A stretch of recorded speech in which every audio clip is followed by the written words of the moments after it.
To map our solar system and better technology. We need to ramp up our network of sensors, and also we need to just continue to strengthen our network of international observers so that we can get follow-up, because we find these objects when they're distributed all over the night sky. Once we get more observations, we get better data, we can make better predictions. If you look at the big impactors we have had in the last, let's say, 20 years, or maybe 30 years, 50 years, most of them we haven't seen coming. So the real danger, I think, comes from the objects we don't know about and not from the objects we do know about. This particular natural disaster, like a lot of natural disasters and like climate change, is a problem of the global commons. So the thing that we risk collectively is that it sort of then becomes nobody's problem and nobody takes ownership over it. The asteroids are all over the sky. They just truly cross boundaries and borders with a second's notice. I kind of imagine in the future, maybe lots of small satellites around the Earth that are always going and looking outward. I mean, I think it's something worth investing in. It's our existence at stake, right?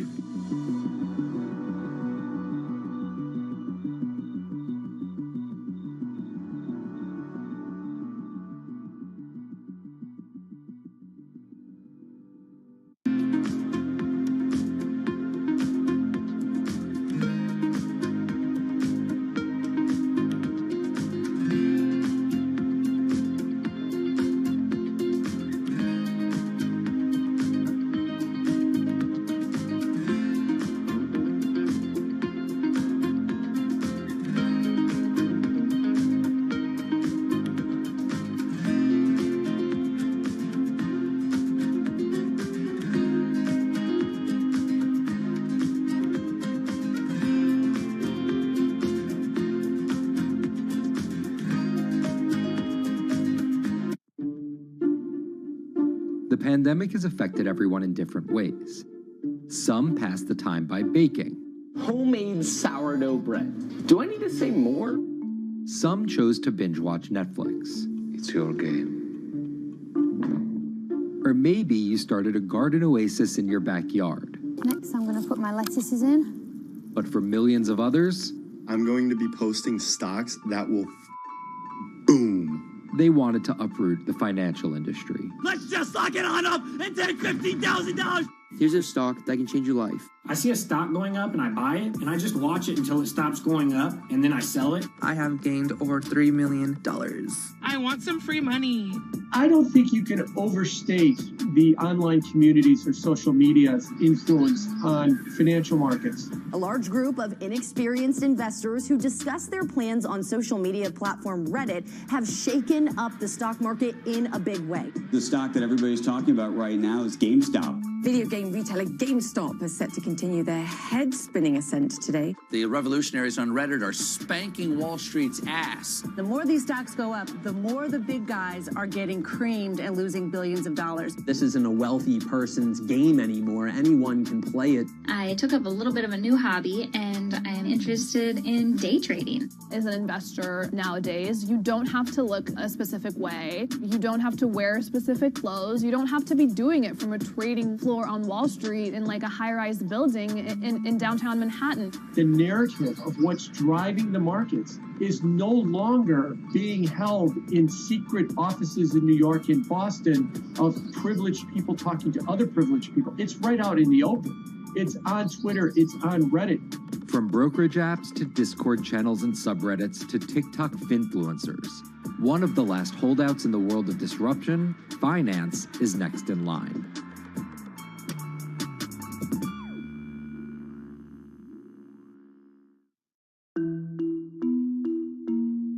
Investing should be as ubiquitous as shopping online.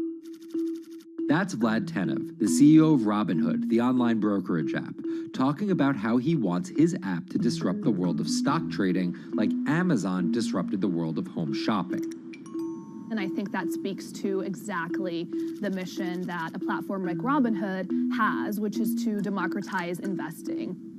Robinhood was started in 2013 by Vlad Tenev and Baiju Bhatt in, where else, Silicon Valley, as an alternative to the big brokerages, but with one big difference. As they were building the social network around finances for people, they realized that there was a gap in the market and that free trading could become something that they could bring to the markets, they could disrupt the industry.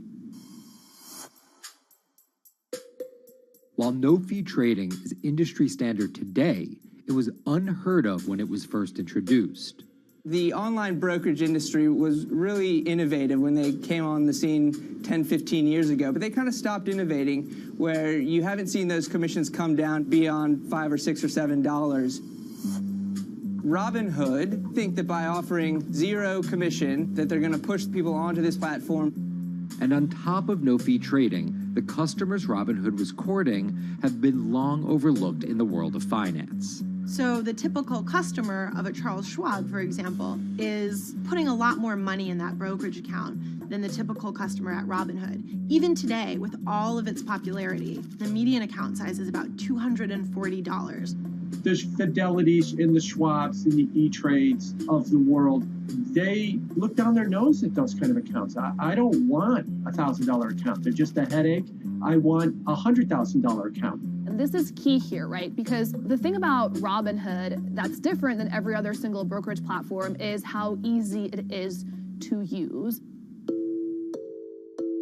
The design of the Robinhood app really has in mind a user who might be coming at this absolutely cold. The fonts are very well sized, the shapes, the colors, all of that is something that the founders of Robinhood paid really close attention to. And by creating an interface that catered to a newer investor, they were able to gather a pretty healthy group of customers. And by 2019, they had about 10 million customers. Those 10 million customers were a huge success story for Robinhood, but no one could have predicted its explosion after the arrival of COVID-19. Remain indoors to the greatest extent, and 100% of the non-essential workforce must stay home.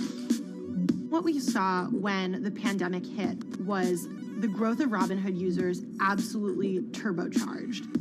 And oddly, you saw this surge in interest in stock trading. Then they saw the absolute surge in 2020 in customer growth.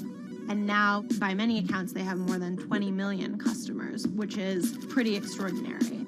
So the next step for them is to figure out how to monetize those users and how, even with their small account sizes, to get them to grow with the company and, as it releases more products, come along with them.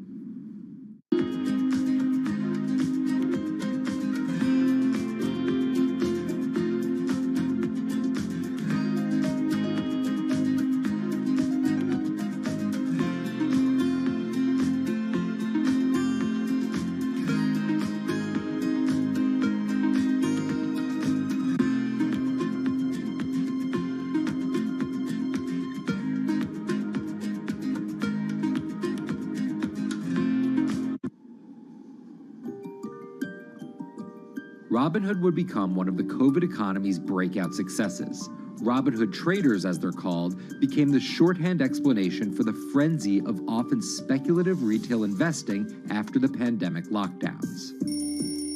Kids wake up in the morning, they go on Robinhood. They're, in the shower, they check Robinhood. Kids are learning how the stock market works at 18 while they're at school, checking their phones in between classes because notifications pop up telling them what their stocks are doing that day.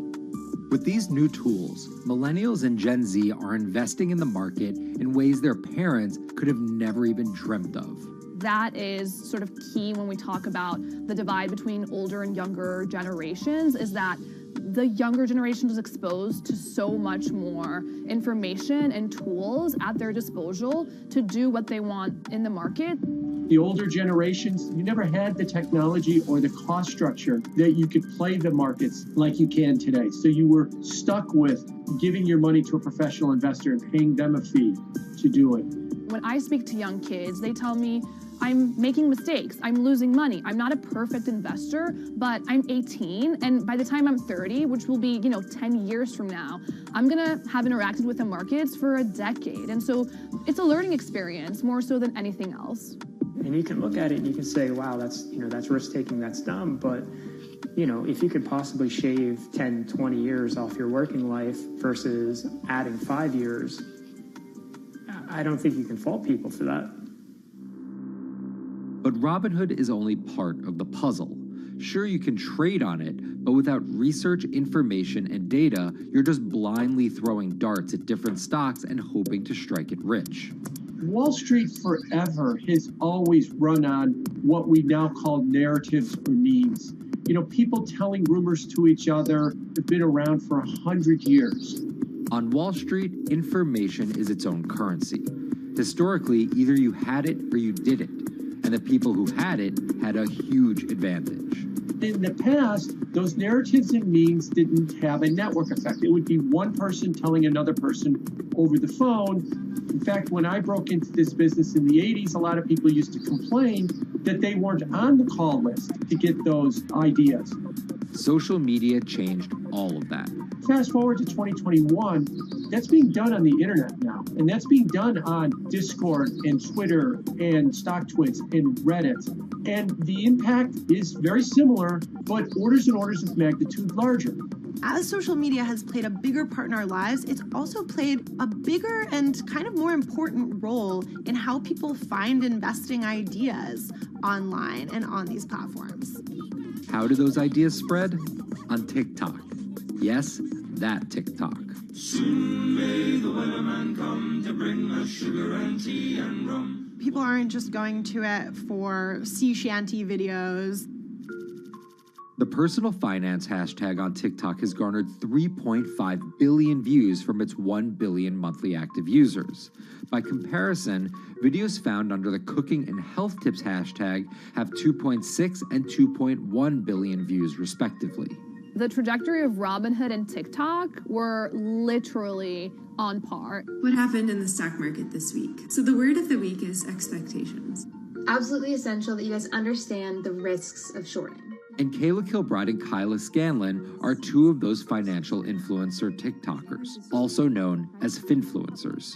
I think people still care about fashion, they care about culture, but it's also like there's this big behemoth thing called the stock market that we really don't know a whole lot about, and it's gatekept behind the industry. And so people want to unpack that. And so my audience is, a lot of them are younger investors who are looking to hone their skills. Tech and right up. Kyla and Kayla are two of the more, let's say, professional TikTok influencers. The Tesla ARK Bitcoin Biotech Risk Cluster. I've been trading since high school, and it was a really interesting way for me to fill out my decision-making frameworks and to think about thinking. And I think that the more that we can have people thinking about finance, the better that we're going to progress as a society. I think it's a huge gap in our educational system. If you're going to buy an option for a stock you think is going to go up, it's a call. So think of it like this. I made the options video where I was like, options are just like shopping. Rumor has it that this pallet's about to go up in price. So if I come in tomorrow, can I still buy it at said price? And a ton of women just attacked that video and were like, you explain things so much better than my boyfriend or my professor, or I could sit and listen to you all day. And I was like, this is what I was looking for. But TikTok's algorithm does not reward calm and measured videos about responsible investing. It rewards this. Watch this video for 30 seconds and you'll be rich for the rest of your life. I try not to say the A word, the ALGO word, because TikTok listens to us. The algorithm does impact how you feel. You do notice which videos do better versus which videos do worse. How do you catch someone's attention in less than 60 seconds? And how do you make it something that they're like, I need this in my life? Nearly impossible to do that in 60 seconds. But the people who perfect it are the people that you're going to watch and going to stick around. And where people are sticking around? Reddit. And its nearly countless subreddits about finance. And by far the biggest one of those is Wall Street Bets. There's a lot of social media platforms out there, but Reddit is the social media platform for finance. Places like Wall Street Bets is where it all goes down. started in January 2012, it wasn't long before Wall Street Bets adopted a 4chan-like etiquette, leading to their tagline, like 4chan found a Bloomberg terminal. We had all these unexplained stock moves, and we would be grasping for why stock XYZ jumped 20% in a day. And you would look at Wall Street Bets, and you would see people there talking about buying options in that stock, and it sort of, squared the circle, so to speak, and started making sense. And it was at that point that it was like, wow, we have to start paying attention to this. Some people on the platform really spend tons of time, and others are just looking for entertainment and to have a little bit of fun, effectively gambling or looking for an outlet, trying to make a little bit of money. Then on top of all of that, there were stimulus checks. Now, clearly, this money is going to people who need to use that to eat, to live, but there's a lot of people who use this money to invest in the stock market. And it's not just stock tips. People quote-unquote YOLO their entire life savings or stimulus checks on a single stock. They post what is called gain and loss porn, screen-grabbing staggering hits and misses on stocks for the entire community to see. I'm about to lose everything.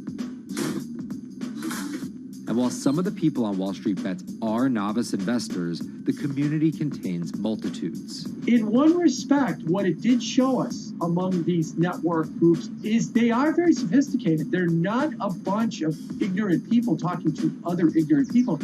And this is where the pieces of the puzzle all come together to wreak havoc on Wall Street for a solid week in early 2021. It's pretty clear that the combination of more people having retail brokerage accounts and trading apps and more people being stuck at home looking for some kind of entertainment and some kind of community online came together in this very singular way.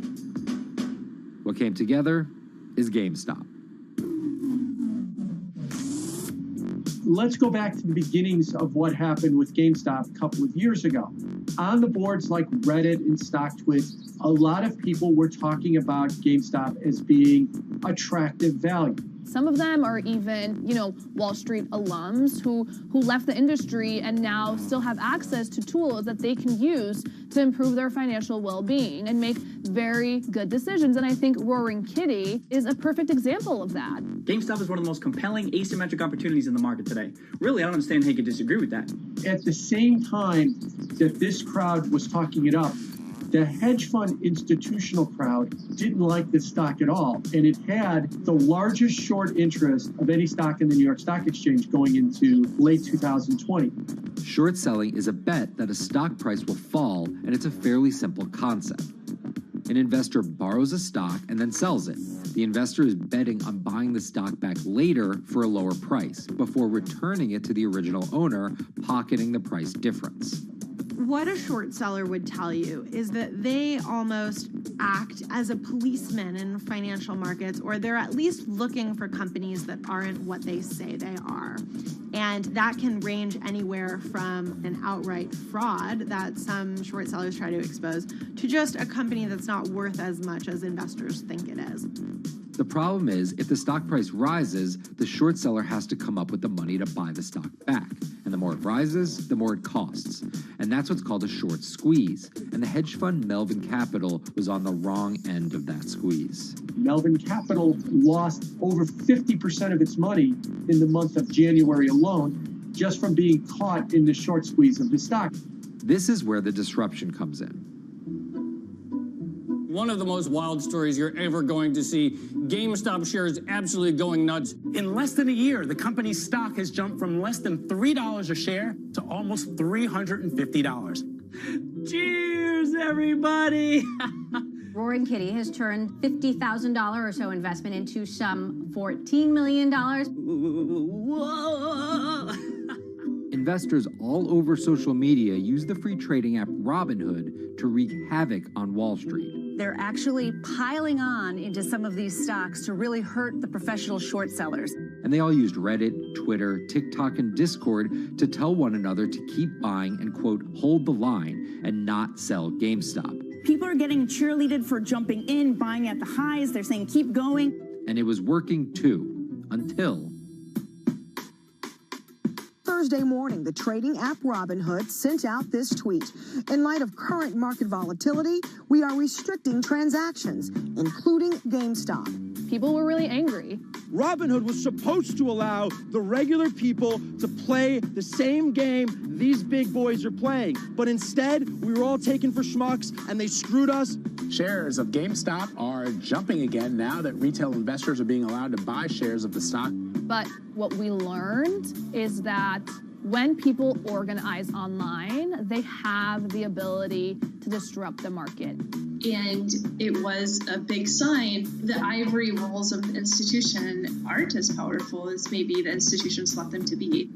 I don't know if pumping up GameStop was the best use of billions of dollars, but I think that as a signal to society, it was pretty interesting and powerful. The GameStop saga was so impactful that both Vlad Tenev and Roaring Kitty were called in to testify before Congress to clarify each of their roles in the saga. One thing that's emerged from the congressional hearings is that they're interested in how retail brokerages make money and whether they're keeping the best interest of their customers in mind. But it's pretty fuzzy as far as what they would actually do as a result.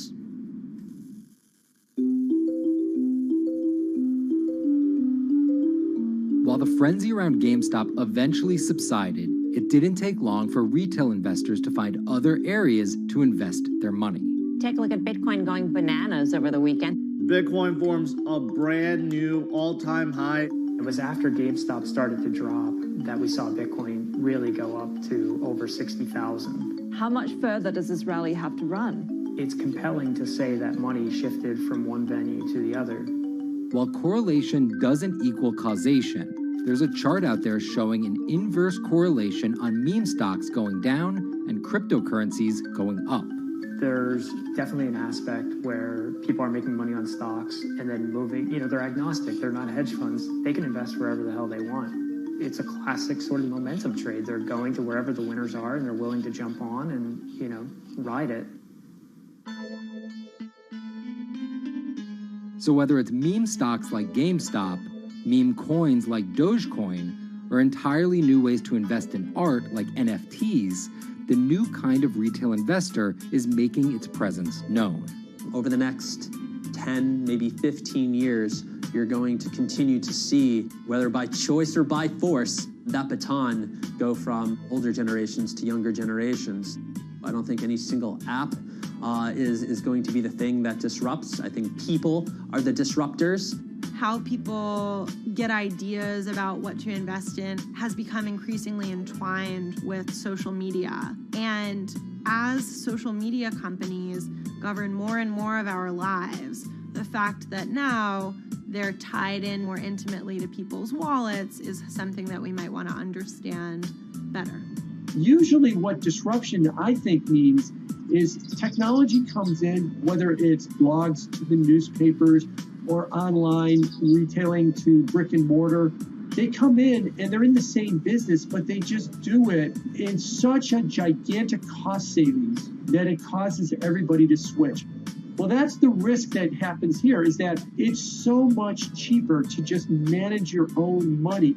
We're not there yet, but costs and conveniences are moving in that direction. So I'd say, Wall Street, you haven't been disrupted yet, but you could be in the coming years, and that the final chapter on this story hasn't been written.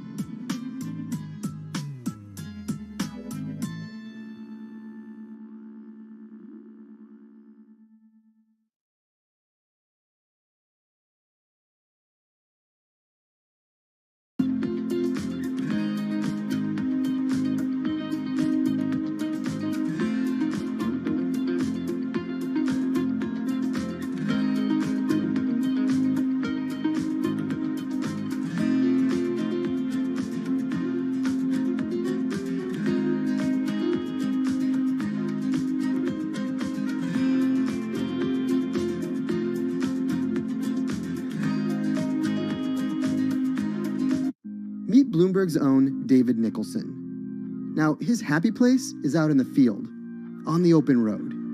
But like the rest of the world lately, he's been working from home a lot more than he's used to. COVID-19 has prompted a massive urban exodus as professionals of every ilk yearn for more space to live and work. As a result, rural areas have exploded, and they're poised to experience a resurgence as more and more families pack up and leave the big city to try out life in the burbs. But there's one problem with that. Not all internet speeds are created equal. Anyone who might need to upload or download large files for a living may not want to pack up and move to that cabin in the woods just yet. Now, David's house isn't a cabin, but it is in the woods, and inexplicably, his internet is workable. My internet is okay. I pay a lot for it. It's around $140 a month. The download speed's great, and the upload speed is terrible, which is really bad for my work because I have to upload these massive files. But I'm definitely one of the more lucky ones in this community. Just a few miles down the road, my buddy has awful internet. It's usually under 2 down and under 0.2 up, so it's often unusable. Some days it's around 1, and other times it'll drop down to about 0.2, 0.3. I just want to be able to have internet at my house without having to go outside the normal ways of acquiring internet. It's really frustrating. We're literally miles, a few miles away from downtown, and it just cuts off. This is a problem, and the solutions are not there yet, because getting high-speed internet in rural areas en masse is something our providers may simply not be ready for.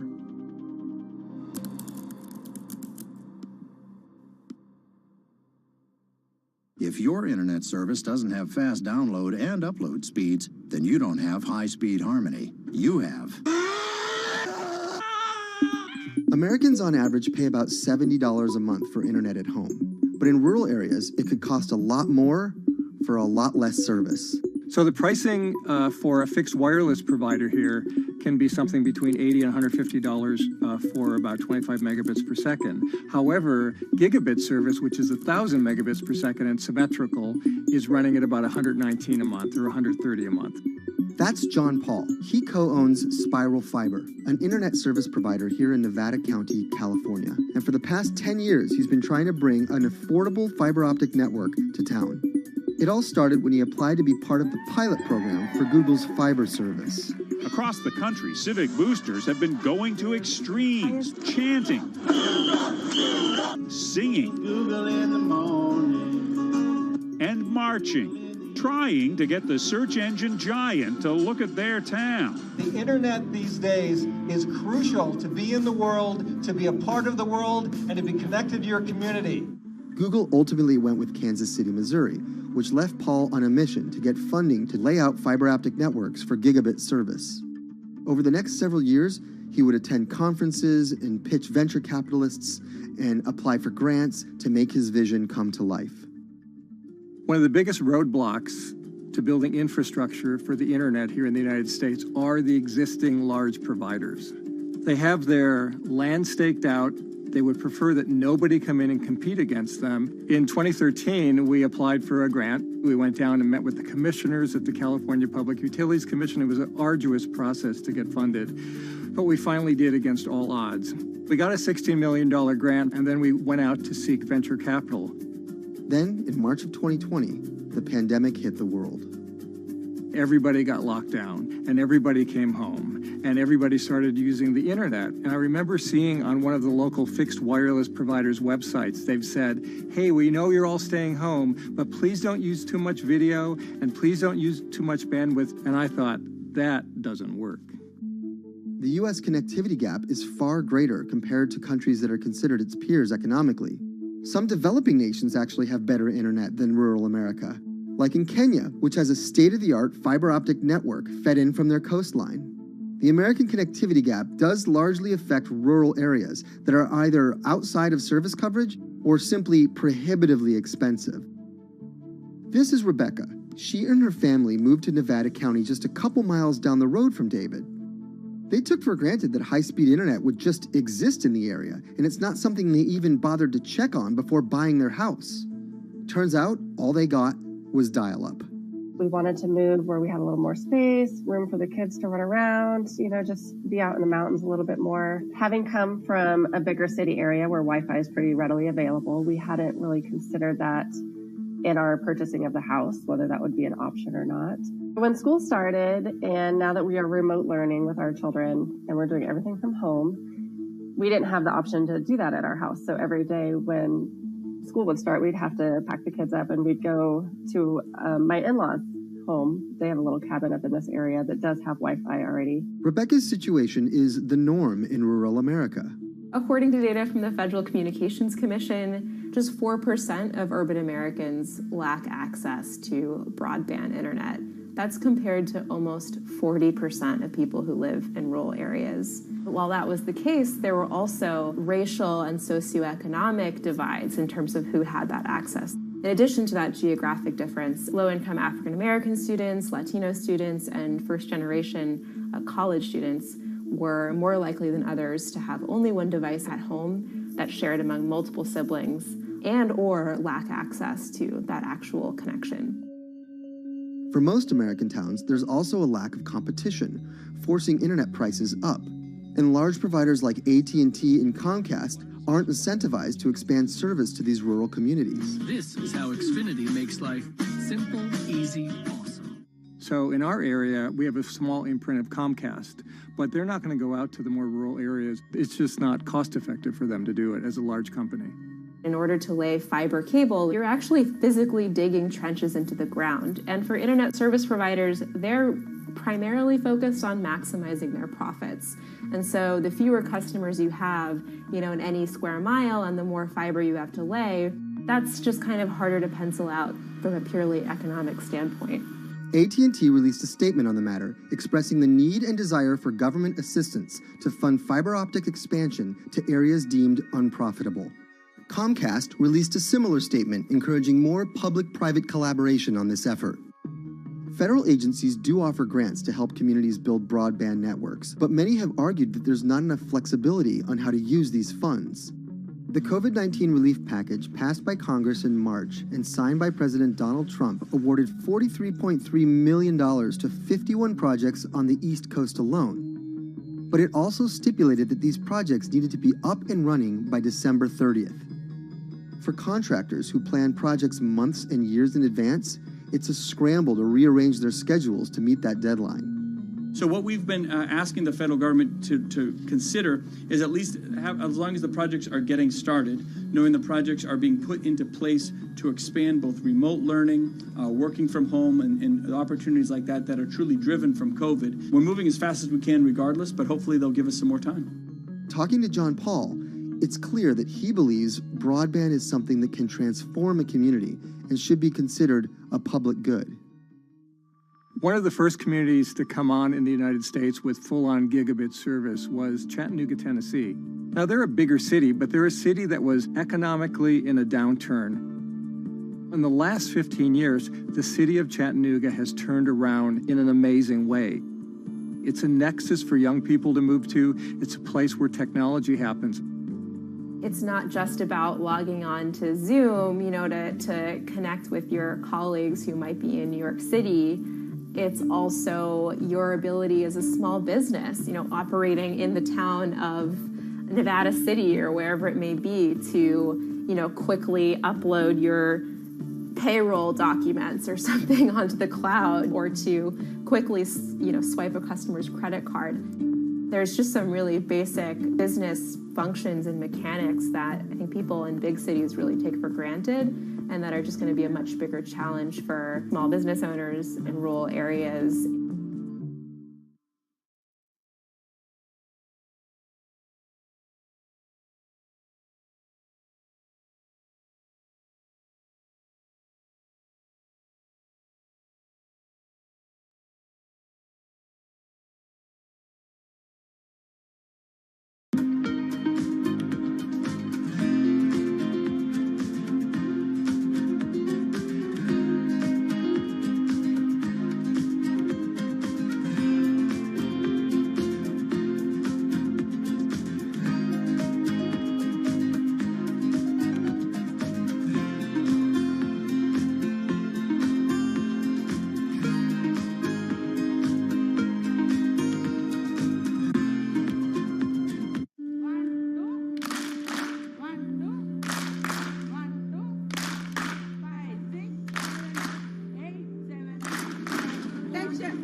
Historically, the marginalized people, you call them as untouchables or Dalits, they have been kept away from the center of the knowledge. Once you are born into a caste, it is very difficult for you to grow beyond that. You are stuck in that identity.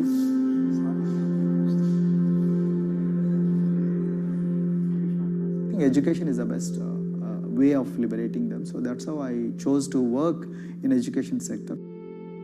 The kind of education that we are giving to the marginalized people is going to change not just the fate of these communities in Telangana, but it is going to be the source of inspiration, source of hope for all the marginalized in this country.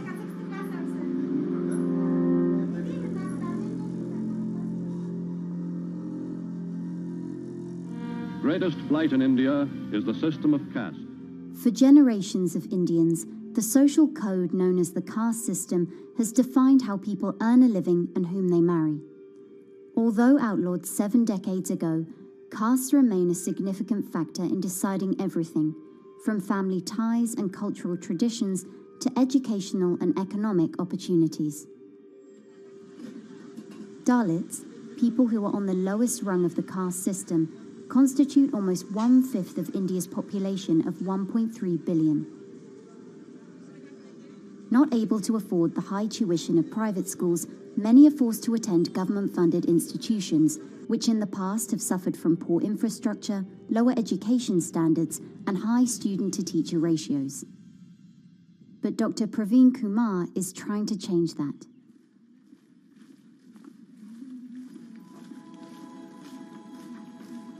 I am currently working as head of Telangana Social Welfare Residential Schools. So totally above 400 schools I manage. These are all residential schools for the students who are historically marginalized but talented and then poor. My friend also Of them, 60% are girls and then 40% are boys, because girls are more marginalized among the marginalized. Their voices are always suppressed. My approach to improve the conditions in the schools has been put your eyes and ears on the ground always. Talk to the parents, talk to the teachers, talk to the students, stay in the schools and then understand their problems, their challenges, both in classrooms and then the corridors and the dorms. Then go to the dining halls and see what kind of food they are eating, and then go to their homes and then what kind of food they are getting and what kind of challenges the parents have. One of the important changes that I brought in after I took over was to complete the transformation of mother tongue to English medium, because English medium, as I said, English is the language of emancipation. A language that connects you to the whole body of knowledge in the world. So we had to train a lot of teachers. Refer to the dictionary also, okay, and find out the new meanings. As well as describe about. Hey, Richita, how are you? Hi, Sindhu. Fine, thank you. And how about you? I'm fine too. It's been a long time. Identity is extremely important. There is a scientific evidence to prove that your sense of identity is extremely crucial to your growth as a successful human being in your life. If you accept an identity which is very humiliating, which reminds you of very painful past, I think that identity will not help you to grow. I'm not saying that you should forget your past. I'm not saying that, but that should not be the bubble in which you must live always.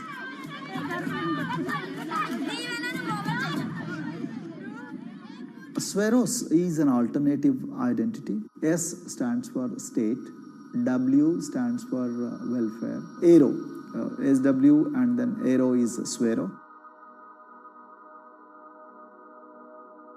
So the idea is your dreams have to be skybound. So that is what we are trying to achieve by changing the identities. Like, you say, I'm a Swero and I aim to be a doctor. I am a Swero, I aim to be a top-notch engineer. I am a Swero, I aim to be a top bureaucrat of this country. I'm a Swero, I want to be a very good actor or, a musician in this world. So these are the positive images that are associated with the identity.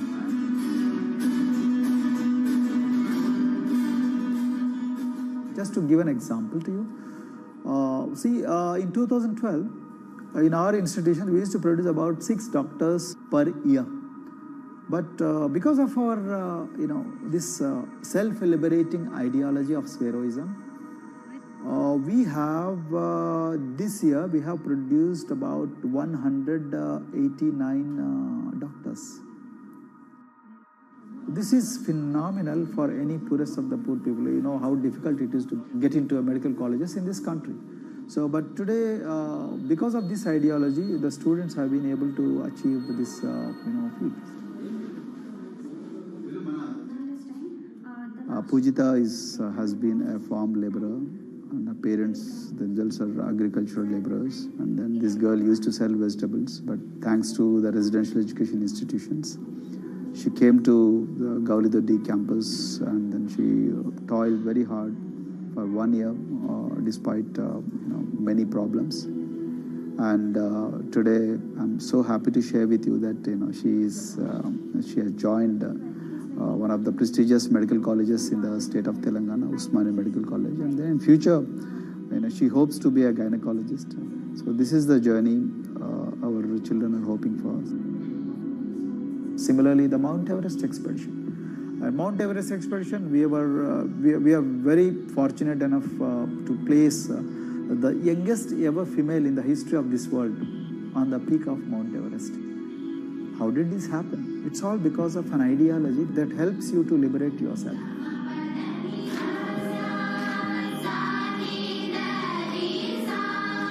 We brought a lot of extracurricular activities, and most of them got institutionalized now. So, for example, music. Similarly, the games. We have so many coaching academy. We have boxing academy, we have wrestling academy, we have handball academy. So we have, kabaddi, the traditional Indian sport. We have golf. We have introduced golf also. Like golf is generally played by so-called rich people, but today even poorest of the poor people also are being trained in golf in our schools. Wow. So our intention has been to give all 360 degrees, type of opportunities to the students, so that whoever is interested in whatever activity, they can go and then do it. Break the barriers, break the fence, at least mentally, because poor people have been programmed to be victims, programmed to be subjugated, programmed to be on the margins, always, programmed to feel inferior. We wanted to change on that. There are certain games which are exclusive to rich people. There are certain languages which are exclusive to middle class and upper middle class in this country. To put it in one word, the sole aim of introducing all these co-curricular activities is to break the stereotypes which are recklessly imposed on these people. Their stereotypes Dr. Kumar knows all too well. Born a Dalit, his grandparents were labourers and access to the village well was restricted. Dr. Kumar credits his parents' belief in the power of education with helping him realise his aspirations. He went on to join the Indian Police Service, attended Harvard University, and then began pursuing educational reforms back home. I attribute whatever I am today, it's to my mother primarily. They educated me in the village, although there were no good schools. So then I stayed in social welfare hostels, the hostels which are managed by government for the poorest of the poor kids. I passed with reasonably good grades. Then I went to university, and then I faced worst form of discrimination in the universities. Like there were, in those days I'm talking about, so the bathrooms and the toilets were exclusively meant for scheduled castes and scheduled tribes. We used to fight discrimination on one hand, and then again, try to excel in academics, day in and day out. So that's how I came to education, because I deeply believe that education is the only important weapon that can really, place the poorest of the poor people from a very victimhood orbit to a prosperous orbit. I think in future, this is going to be a game changer for the marginalized in this country.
If you look at a thermal image of a city and then compare that to a map of vegetation, you'll find that where there's greenery, the temperature is lower.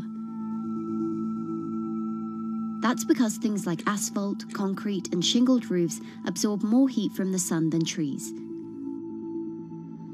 This is the urban heat island effect, and it accounts for higher temperatures in cities, often by several degrees compared with their surroundings.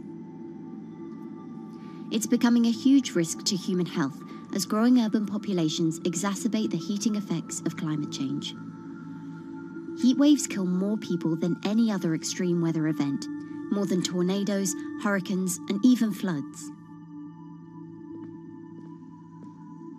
That's why urban heat island mitigation strategies are being studied in Singapore by a group of researchers.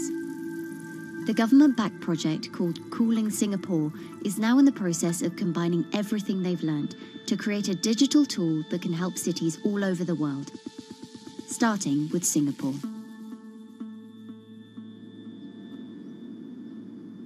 In Singapore, close to the equator, temperatures regularly rise above 32 degrees Celsius or 90 degrees Fahrenheit. And the city structures only make it worse. And that is also the case for Singapore, which is basically a concrete jungle, more urbanized, more developed city. And even in Singapore, what you have is a situation whereby there's a temperature difference of 7 degrees Celsius between the more urbanized and the more rural areas. The government has taken drastic steps to keep temperatures down. This is Gardens by the Bay, an award-winning park, and inside this greenhouse is a pleasant 24 degrees. That's because the dome, along with 24 nearby towers full of thousands of people, is chilled by what's probably the world's largest underground district cooling system.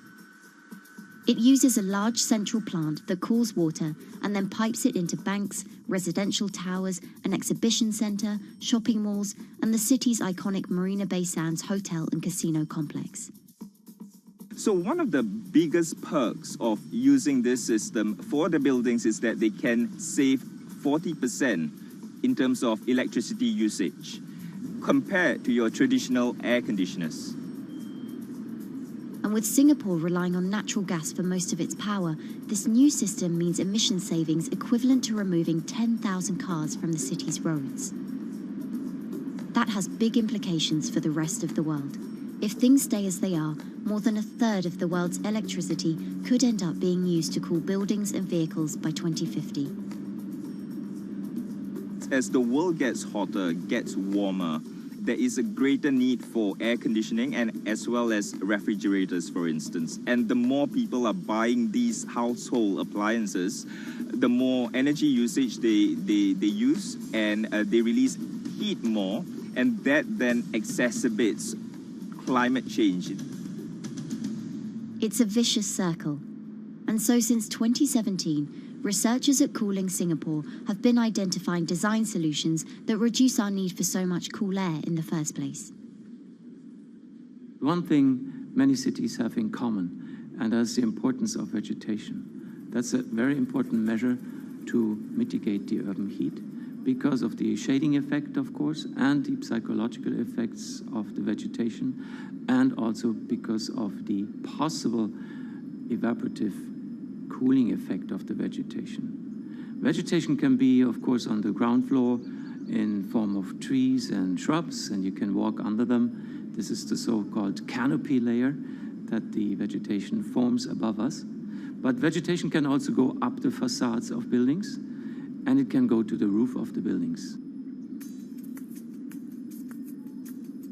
Luckily, Singapore has been striving for the garden city feel for quite some time.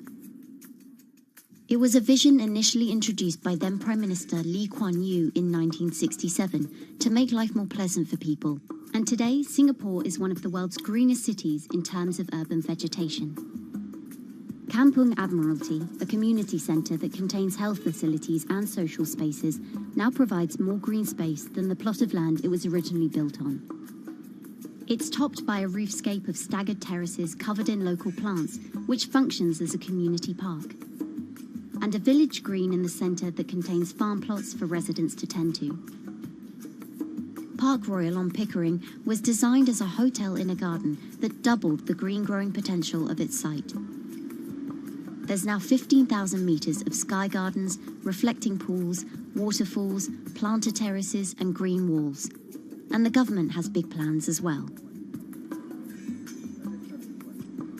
Singapore actually has a plan to plant 1 million trees and add more green spaces over the next 10 years. It is actually a mix of wanting to reduce the urban heat island effect, but on the other hand is also to get the people to be more connected to nature. But it's not enough. The city-state has still been warming twice as quickly as the world average over the past 6 decades. That's why Cooling Singapore has developed a catalogue of other potential heat mitigation measures.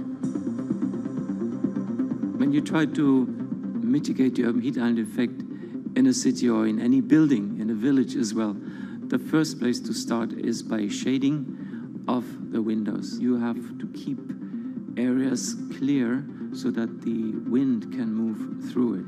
Water of a certain depth can act as a very good thermal buffer. If you have to construct heavy buildings such as high-rises, at least you can make the surface, the facade, less heavy, and you can protect it from direct sun penetration. You have to make sure that no combustion engines will be in the city in the middle, in the medium to long-term range. So ideally, the electricity production is outside of the city, and you bring just the clean electricity into the city.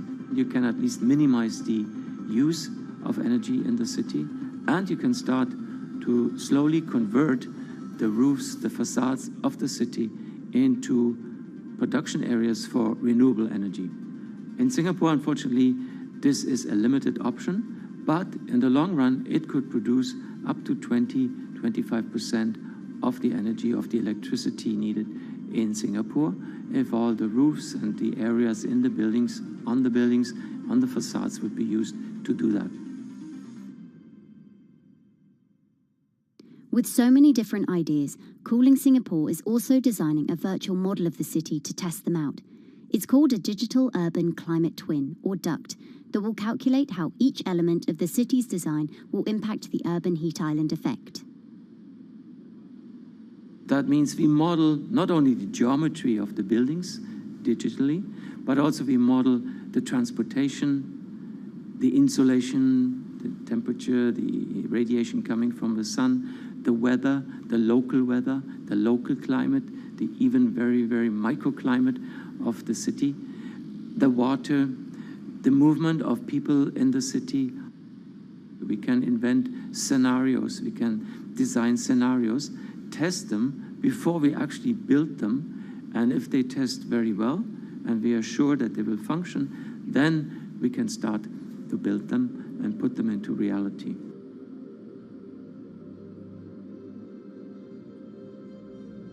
Singapore will be using this new tool to figure out which actions it should take next. And the model can be applied to any city, whether it needs to keep heat out or keep heat in, which will ultimately save energy, slow climate change, and improve our quality of life. So this is something that Singapore will be able to export, maybe even together with its city development systems that it already has. Singapore is one of the very few cities in the world that really combine this scientific approach with a very well-established urban redesign and urban design approach. Through its agencies and the combination of its agencies, it has achieved a lot in the past.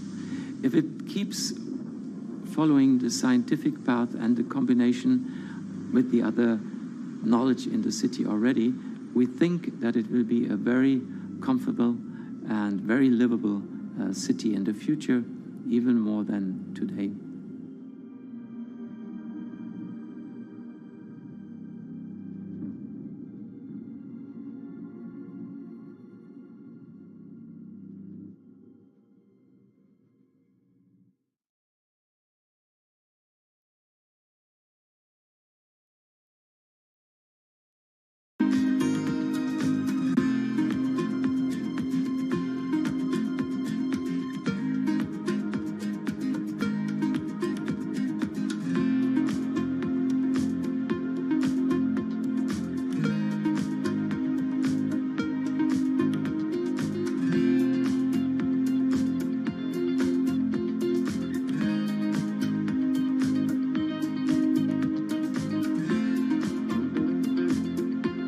Times are tough. Jobs are scarce. It's risky to be outside and around others. Seems like there's very few ways to make extra money during a pandemic. So I guess I'll just hunker down and binge social media until this all blows over. Wait, don't these people make money? How do these people make money?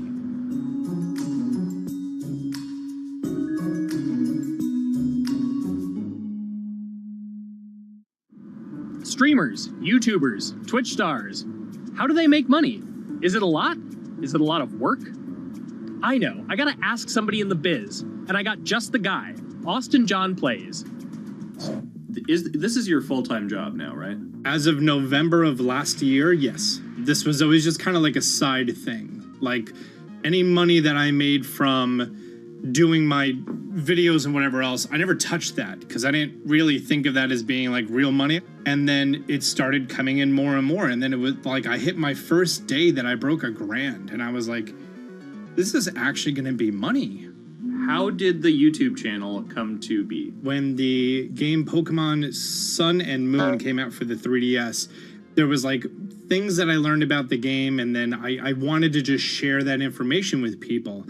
And at the time, I didn't have any way to capture a screen or anything, so I found like generic footage and I kind of put it all together with so much editing. And that video got 6 views. And then 2 days later, I made another one, and that one got 12 views. And then I just started pumping out more and more content, and people were like, this guy knows what he's talking about. It really just started building on top of itself, and then it was like, my channel really focuses on tips and tricks. So I play a straight 18 hours, and I'll finish the game or get to about the 40-hour mark, and then I'll make my first video. While I'm going through, I have a giant notepad and just scribbles everywhere, and I make these notes of like the things that stumped me, so I know the things that may stump other people. What do you need to think about if you're building your YouTube channel? 1, you need to do something that you're passionate about. Not that you like, not that you think you're gonna make money on, something you're passionate about. The other thing is something that other people are passionate about. It holds a special place to them. And third is, it needs to be something that people are gonna seek out information on. In order to enter into the marketplace, you either need to be better than everyone else, you either need to be faster than everyone else, or you need to be more accessible than everyone else. And you can't be more accessible because it's already on the platform. Granted, if you understand how the algorithm works, which is very similar to Google Analytics, then yeah, you can have a little bit of a head start. But if you're not doing it faster, and if you're not doing it better than everyone else, then why should anyone watch your channel? So my income as a YouTuber kind of breaks down to 3 different ways. 1, which is the bulk of it, which is ad revenue. Whenever you go and you watch a video and then there's an ad and then you wait 5 seconds and you hit the bottom right corner and then you go on to the next video, or a non-skippable ad, or the video starts immediately, you get the little banner ad at the bottom, or if you scroll down from the video, the first thing that shows there is an ad. Those are the 4 different types of ads that can appear on every single YouTube video. And all of them pay a certain amount. It varies on lots of things, like the country of the person who posts it, the country of the person who watches it, the time of year, where you are in the quarter, if there's anything going on with a reduction in ad revenue. Like, great example, COVID-19, companies weren't spending as much on advertising. So because of that, CPM went down. CPM stands for click per 1,000. I'm using the Roman numeral for 1,000. And that means that for every 1,000 views, you get a certain amount of money. Now, on low ads, when I first started off, my CPM was 30 cents. So every 1,000 views, I made 30 cents. But then once I signed with an MCN and I started making more quality content and more engaging content, some of my better videos and certain times of the year, I can see CPMs as high as $12 to $14.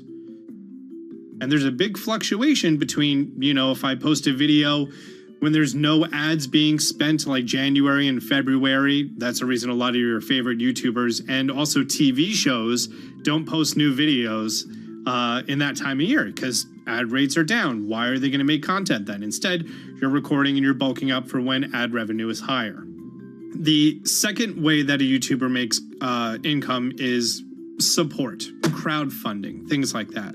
When I first started off, Patreon was really the only option, but then they started rolling out supporters and members for YouTube channels. So whenever I have a live stream, you can click a button and then you can become a member, and then you get special icons next to your name. I believe they're called badges, or on any video, you can hit the join button, and that helps support the channel. And then the third aspect of that would be merch. And for me, my merch has been somewhat basic. In fact, I'm wearing one of my t-shirts from last year right now.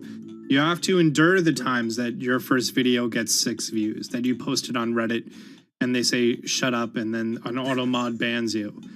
You have to go through that, because until you go through that and you discover why you're doing it, you're not doing it for other people, you're doing it for yourself. If you're not loving what you do, then it's not worth it. Huh. So make a channel about something that I'm passionate about. Oh, sweet. I guess I can make the channel about that.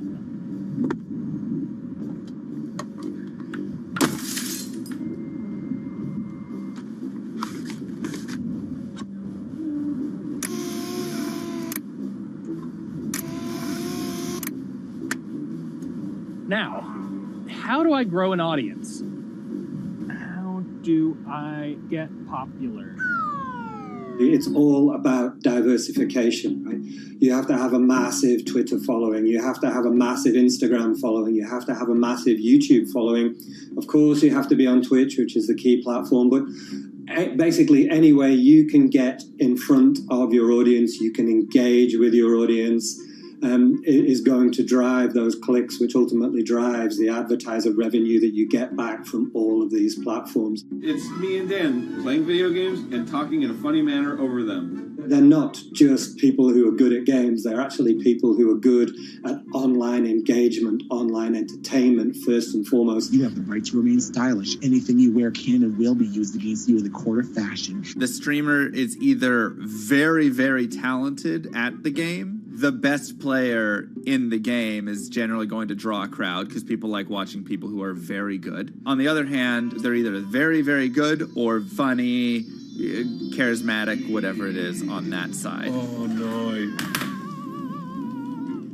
You know, it becomes more of a show where they talk about other things outside of the gaming world, and gaming becomes really just a backdrop and an excuse to engage with that audience. There were those weird, like, Ronald McDonald, like, straight to VHS movies. You remember those? I'm personable, I'm chatty. I would kind of, you know, when boring things were happening in the game, I would ramble on about, you know, movies I'd watched or books I'd read and, you know, or conversations I'd had and stuff like that. And so I think being personable was a big part of that.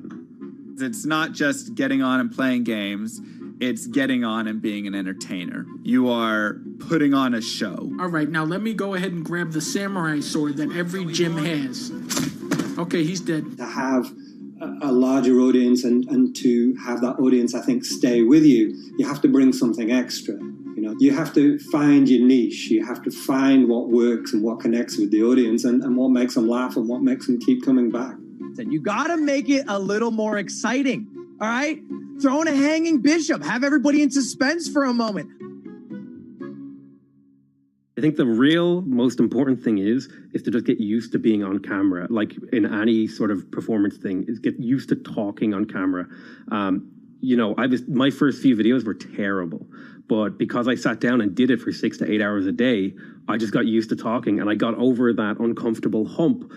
If you go into Twitch purely with the expectation that you're going to make money, make a job out of it, have all this growth, and it's going to be great, you're probably going to burn out prior to getting to that point because there's very little payoff for a long time, right? Like multiple years generally before you really start to see a payoff.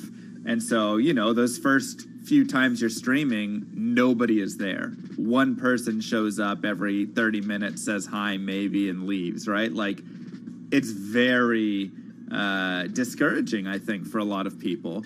And so you have to be there just loving it. You have to love talking to yourself when nobody is around. You have to love just the game that you're playing, all of that stuff, because it takes a while, and I think a majority of people burn out prior to getting to the like profitable point of it.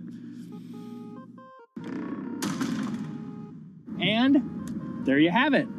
My very own YouTube, Twitch, Discord, and streaming channels all ready to go live. It's a veritable social media ecosystem just on the verge of thriving. So, don't forget to smash like and subscribe, and visit my Patreon for perks. Also, go to my merch page. And one last thing, stay cool, my friends.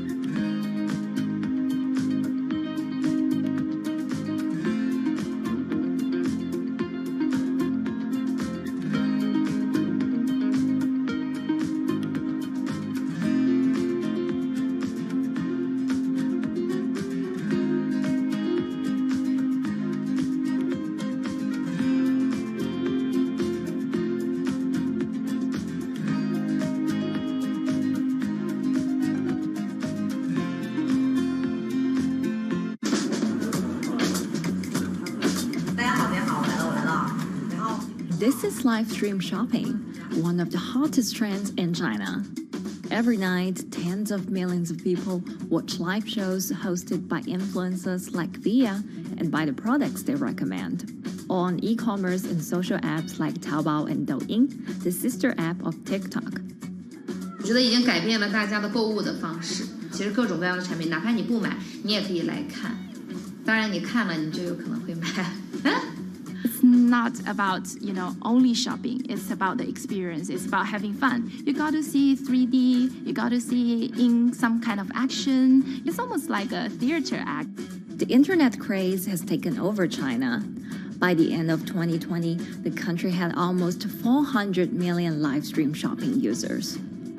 China's live stream e-commerce market has also grown dramatically, with an estimated value of $161 billion in 2020. It's becoming popular outside China as well. So, is live streaming the future of shopping?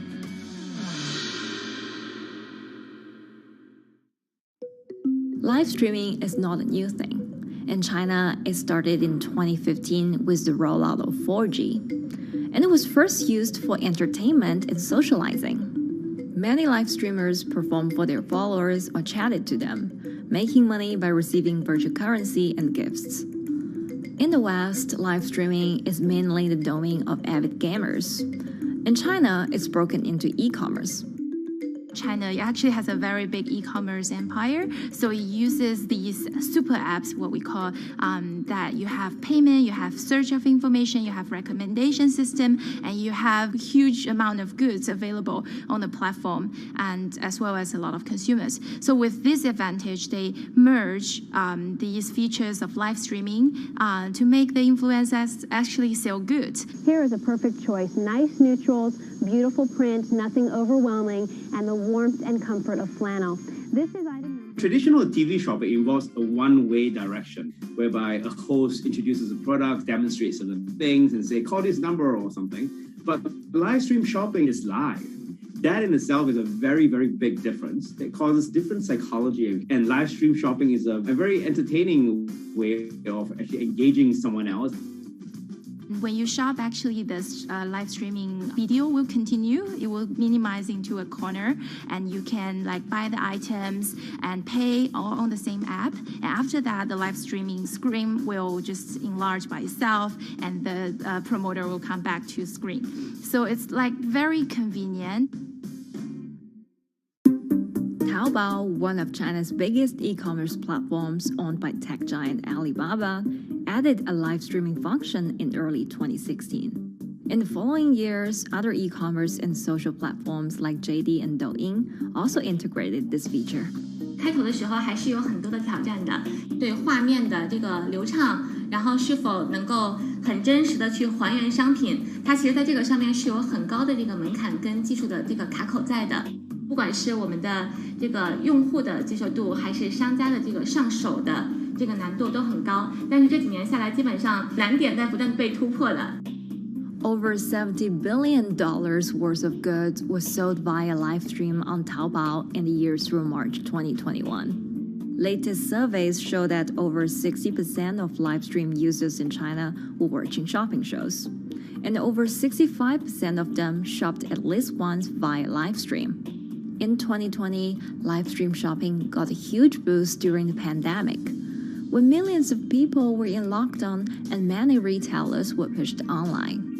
People, during the lockdown, felt like there's a need for more social interactions. This live platform creates an interesting kind of environment that gives people the sense that I'm actually interacting with you. And then live stream shopping brings in a lot more variety of things that people could buy and satisfy, the sense of like losing control, especially during the pandemic. At the heart of this craze are the top influencers who have tens of millions of followers and sell products worth millions of dollars every night. They often use their star power to get bargains from retailers, which in turn boosts their own sales and influence. So if you think about China's live streaming, you have to know the king and queen of the influencers. The queen of live streaming, Via, she is actually having the biggest viewership and the biggest sales volume for a long time on Taobao platform. She can sell everything from like Gucci sunglasses, lipsticks, homes and cars.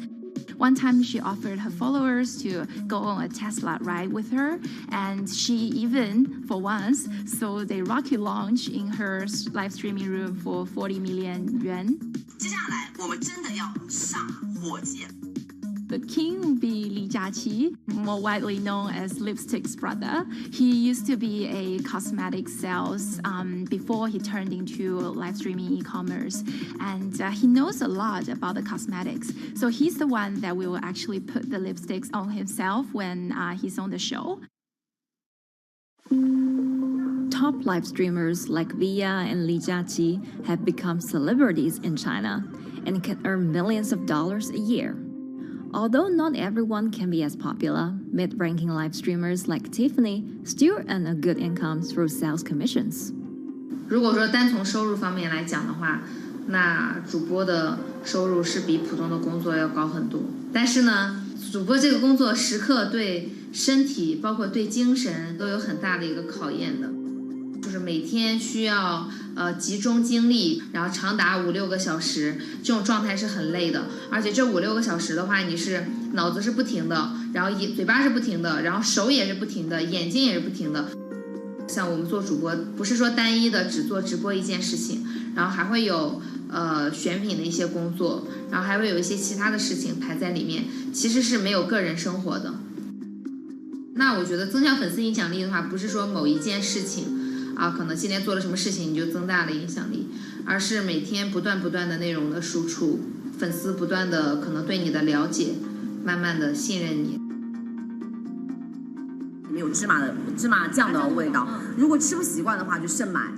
A lot of successful live streamers are generally very good at communication. They're very good at articulating very simply what a product does, what a product doesn't do. In order for them to sell, they need to be trustworthy and appear trustworthy, and they need to, show in some ways that they're authentic, right? So for Via and Li Jiaqi, they are able to articulate that quite a bit through their body language, through what they say. For example, Li Jiaqi will also sometimes say bad things about certain products because to him that's his honest opinion, and sometimes people want to hear that. And so they seem very credible, they seem very trustworthy, and don't forget, they're also very entertaining and very interesting. If you're familiar with Li Jiaqi, he won a Guinness record for like the most lipstick applications to models in like 30 seconds. So if you're able to create a lot of buzz with interesting things that you do, people who may not want to buy lipsticks will also stream in just to watch what he does. And then from there, you might get hooked. 这就是一般女生出门的时候涂的口红的颜色。Live streamers also use sales techniques such as limited time or supply. This sense of scarcity can often encourage viewers to buy. The platform in itself creates and enhances some of these things because you see it live. Something we call social proof has taken over, meaning that, hey, other people are interested, other people are joining in, other people want the same product. and they add it in the chat and they ask questions and they say, oh, I want this too. What happens then? It makes the whole product even more scarce. But it's not just influencers. Local farmers, luxury brands, even mutual funds have also started their own live stream shows. Working with very top-tier live streamers can be risky. It's not necessary that the benefits will end up with the brand. So we see company executives opening their own shows. And we see like P&G have their own sales room, which runs shows every day as well. We also have like local governors in like small towns to sell their agricultural products. So the live streaming is definitely transformed the way product owners can think about how to reach their consumers. And it enables a lot of players to actually sell. Live stream shopping is going global. Merchants in Southeast Asia have embraced this trend.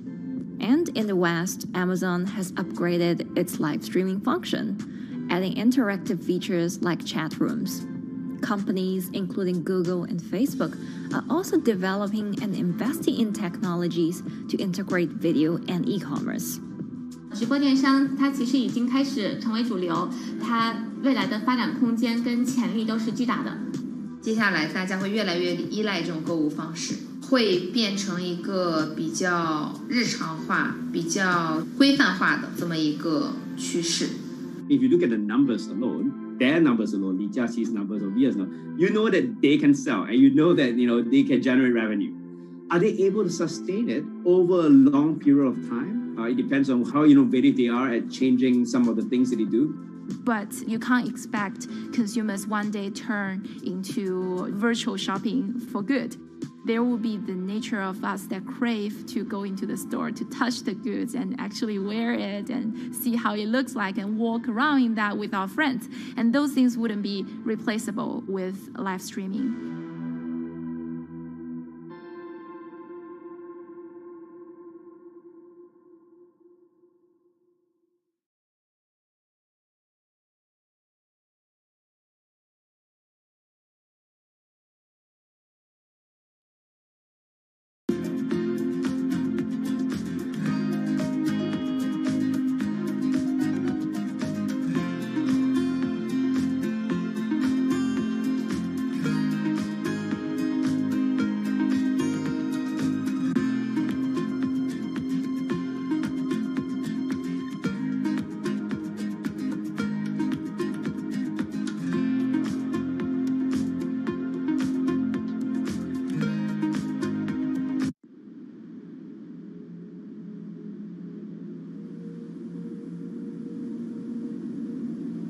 You could imagine that the oceans are actually the largest battery.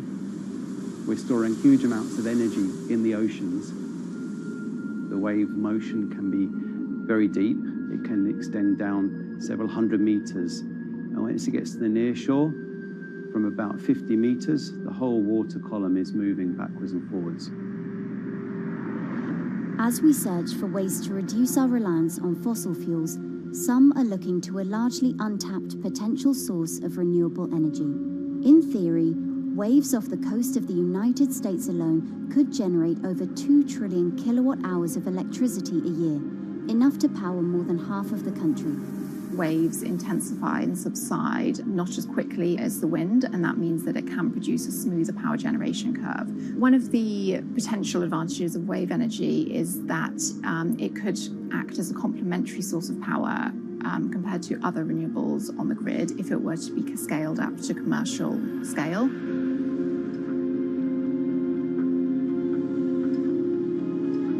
For decades, engineers have been trying to convert wave energy into electricity, but a host of technological and financial challenges have complicated their efforts. In the years from around 2006 to 2015, there were a spate of bankruptcies in the sector, and this was largely because of a lack of kind of continuous proven projects out at sea with reliable electricity generation. Since then, companies have been trying to develop the technologies at a steadier pace and with a smaller cash burn. But the same questions remain. Can companies develop devices and technologies that actually work? Is wave energy just a novelty or something that can become a major renewable energy source?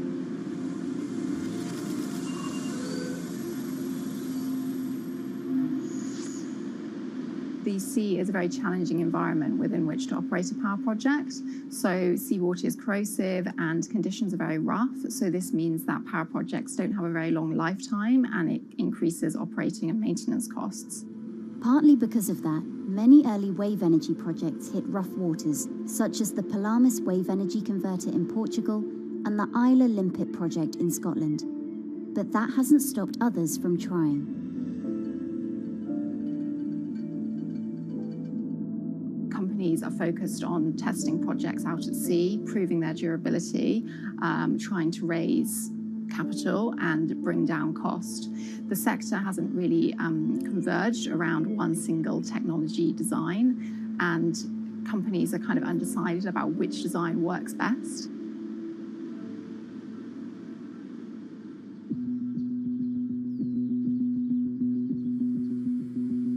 Finland-based AW Energy is a veteran in the sector.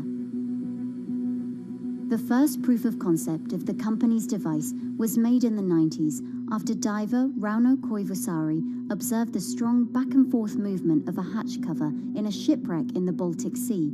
The waves are generated far from the coastline, so the wind blows on the surface of the water, causing the water particles to rotate. And that rotation extends deep down below the surface, and the waves can be very long. They can be several hundred meters long. And as they come into the near shore, this rotational energy turns into an elliptical energy, and eventually backwards and forwards, as you probably noticed if you've been swimming on the seashore in large waves, you're pulled in and out. That's the energy that we're extracting. There's a sweet spot where we deploy, so around 10 to 15 meters of water depth. That's where there's still strong wave energy coming in. After years of research, prototyping and testing, the company has deployed Wave Roller, a 350 kilowatt device in the waters of Portugal. Wave Roller has an 18-meter wide and 10-meter high steel panel fixed to the seabed via a floatable foundation. The panel moves back and forth with the waves, capturing the energy. It's submerged in the depth of 15 meters, so it's protected from the extreme waves. We generate electricity by capturing the movement with hydraulic circuitry in a machine room underneath the surface.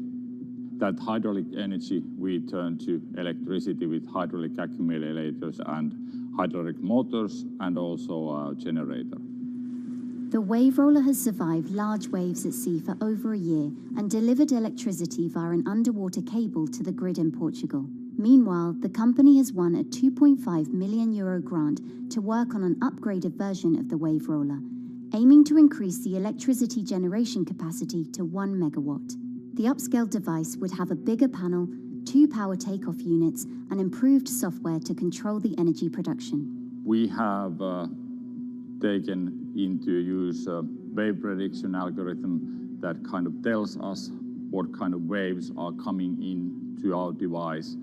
That gives us few seconds to prepare for capturing more energy, and the difference in that is significant. Our future plans are to deliver technology around the world. So I'm hoping we can be working on delivering technology to projects in Asia and also in the American continent as well.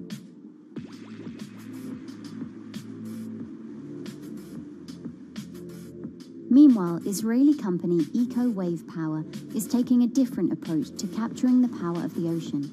For the company's founder, Ina Braverman, developing new sources of renewable energy is a personal mission. I was born in Ukraine in 1986, and 2 weeks after I was born, the Chernobyl nuclear reactor exploded, causing the largest in history nuclear disaster. I was one of the babies that got hurt from the negative effects of such explosion. I had a respiratory arrest and a clinical death. Luckily, my mother, a nurse, approached my crib on time and gave me a mouth-to-mouth resuscitation, which saved my life. I got a second chance in life and decided to do something good with it. Growing up, Ina wanted to be a politician to positively change the world. After working as a translator at a renewable energy company, she decided to change paths. Solar and wind energy were fully commercialized. There were a lot of amazing technologies implemented everywhere. I saw that wave energy, although it's an immense source of electricity, the biggest companies in the world are trying to develop wave energy with no success. And there was kind of a race going on in the world of who is the company that is going to develop a viable wave energy solution first. In 2011, the then 24-year-old Inna co-founded EcoWave Power. Instead of installing devices offshore, the company's devices are attached to existing breakwaters, jetties, and piers.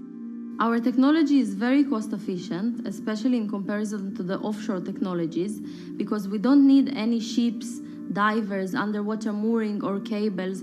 We install on existing man-made structures, and all our expensive equipment, the generator, the hydraulic conversion unit, the automation, is located on land just like a regular power station. This is the EcoWave Power conversion unit that has been operating in Jaffa Port since 2014 until 2020. Here you can see how the technology works. Basically, the floaters are going up and down and pushing the hydro cylinders, which transmit biodegradable fluid into land-located accumulators. A pressure is being built. The higher the waves, the higher the pressure, which is used to turn the hydro motor, which is turning the generators. The whole system is controlled by a smart automation system, which you can see right here. And in case of upcoming storms, the system automatically raises the floater above the water level and keeps them in the upward position until the storm passes. The company has been operating a 100-kilowatt grid-connected device in Gibraltar since 2016, which is enough to power 100 households.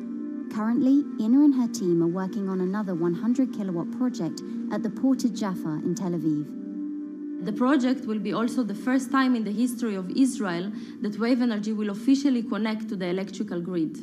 And our goal going forward is to expand it to all suitable breakwaters in the city of Tel Aviv and to supply a significant part of the city's electricity needs.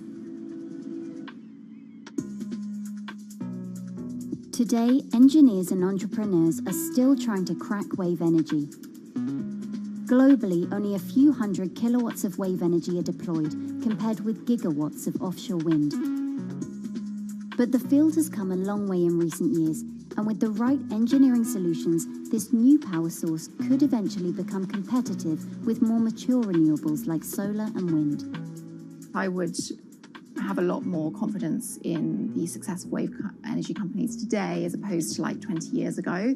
But in the next few years, or maybe the next couple of decades, it will be more likely to be used in remote locations like islands that are otherwise dependent on expensive diesel power, or out at sea on gas decommissioning rigs, or for powering underwater autonomous vehicles.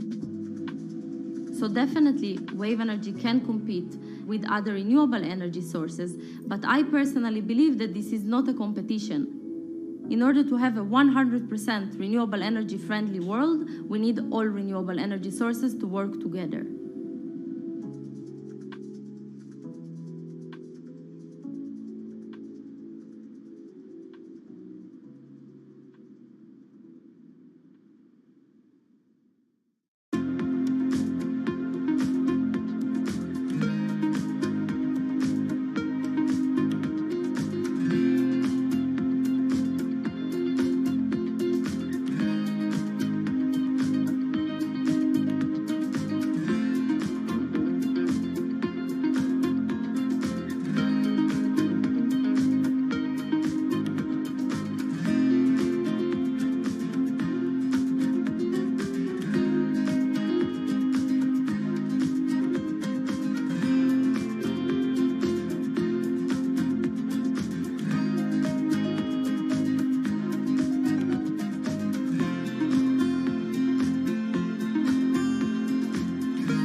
Who are all these people from? Who are all these people from?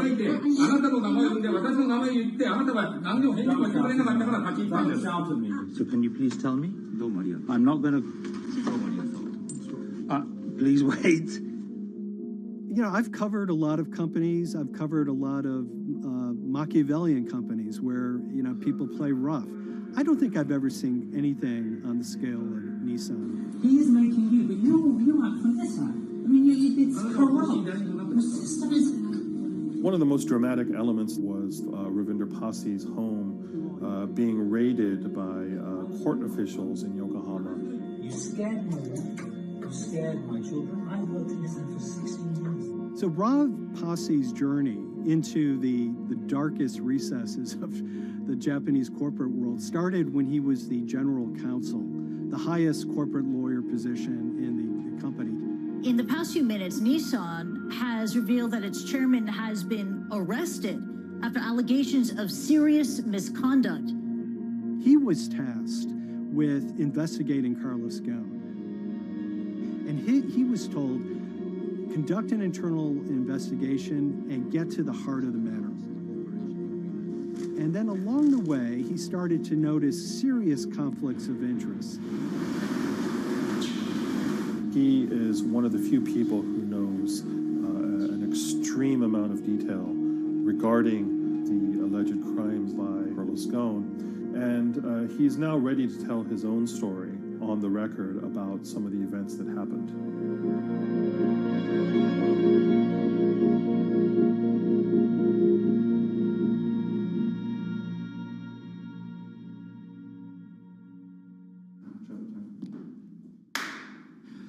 My name is Ravinder Passi. I'm the former Global General Counsel of Nissan Motor Co. Limited. And you could say, yes, I had a front row seat in terms of what was going on.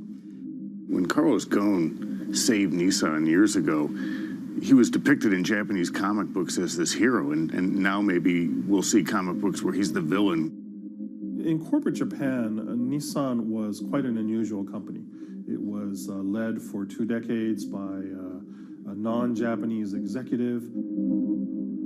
Well, Carlos Ghosn was a hero in the Japanese business world. If you had a global business celebrity in Japan and worldwide, it was definitely Carlos Ghosn. In a country with few foreigners at the top, he stood out.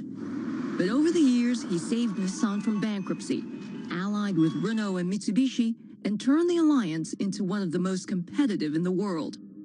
Yet as the years went on, you know, I think his ambitions changed a little bit. He started thinking about legacy plays, and one of them was to really tighten the alliance between Renault and Japan. And unbeknownst to him, there was a contingent of senior Nissan executives that were really felt threatened by that move. They really thought that they would lose complete control of the car company, and even in the government, there was probably a little bit of anxiety about a national champion in the auto industry falling under full-blown foreign control. Carlos Ghosn was an auto industry leader, respected by many in Japan. Now he's in jail. The arrest of Carlos Ghosn came completely out of the blue. This was in November of 2018. He was coming to Japan on Nissan's corporate jet for a regular executive meeting, and he was met on the tarmac by Japanese authorities who whisked him away to a jail and charged him with financial misconduct crimes. So what happened was that a power struggle ensued inside the company, and somewhere along the way, it was criminalized. By that I mean that there were allegations leveled at Carlos Ghosn about the way he reported his pay to Japanese authorities, the way he handled money inside the company, that in other contexts might have been a board action, might have been handled internally. A number of executives at Nissan decided to take this difference and take it over to the Tokyo prosecutor's office, and that unleashed a chain of events that would shake the entire auto industry. So after Carlos Ghosn was arrested, Nissan launched an internal investigation into the events that led up to his arrest. So Rav Pasi was tasked with investigating Carlos Ghosn, and he was told, get to the heart of the matter, find out what Carlos Ghosn did wrong and bring it to our shareholders. Yeah, it's really complicated because you had various things coming out of the weeds. 2018, the investigation has started, and we become aware of matters in terms of conflicts, actions by certain individuals that cause some concern because things might not quite be what they seem. So in our story, we really took a close look at Harinada and his role in Carlos Ghosn's downfall. Harinada is one of the most fascinating figures inside Nissan. He's also a lawyer. He's originally Malaysian. Hello, Mr. Hadi. And he had a meteoric rise through the company and became very, very close to Carlos Ghosn and other top figures. He had a front row seat at all the major strategic deliberations at the company. And when he discovered that Carlos Ghosn, as his final legacy play, was going to tighten the relationship between Renault and Nissan, he made a decision to go against Carlos Ghosn. And he became one of the key figures that decided that Carlos Ghosn had to go.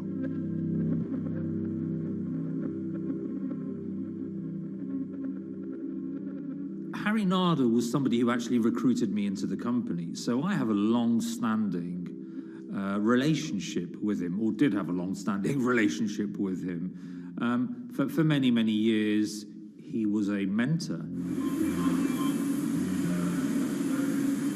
I had doubts about the credibility of the process right at the start. Harinada had a plea deal with the Tokyo prosecutors. Now, that suggests he was intrinsically involved in some of the wrongdoing, or the allegations of wrongdoing, and it just didn't smell right, just doesn't sit right. So there was a basic conflict of interest. In other words, Harinada had to deliver results to Japanese prosecutors to avoid his own criminal liability, and he's accusing and leading the investigation of Carlos Ghosn. Some of the people who had been involved in the original alleged crimes were also looking into the affairs themselves. Ravinder Pasi began pointing out some of these conflict of interest issues. And the reason for that is essentially his concern was for the company. If the company's own investigation into itself was compromised, that could lead to a very weak position in various lawsuits that it was dealing with across the world. I had discussions with Harry, discussions with the statutory auditors about these conflicts, discussions with HR about some of these conflicts, because at that point, we reported into him. You know, at the time, everything was quite, as you can imagine, it was, we've got to do this, we've got to do that, we've got to move fast. But when you step back and look at some of these things, you just think, my God, what was going on here? Because me, members of my team, were being placed in immediate danger. Your chairman's been arrested, a representative director's been arrested. They both happen to be foreigners. And then now what we need to do, we're being instructed to do, is certain compliance professionals need to go into properties in Brazil, for example, and retrieve evidence.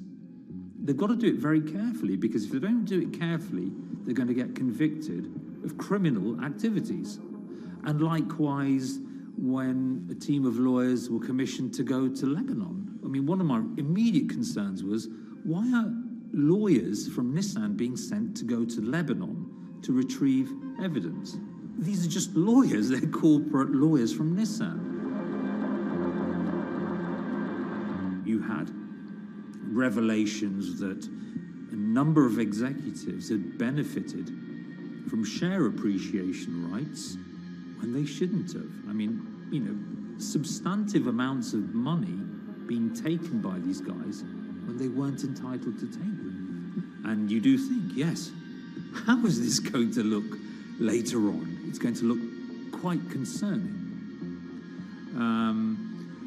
So that triggered for me the sort of assessment that, well, I'm going to have to do something, because up until this point, I haven't put down on paper these conflicts and these issues.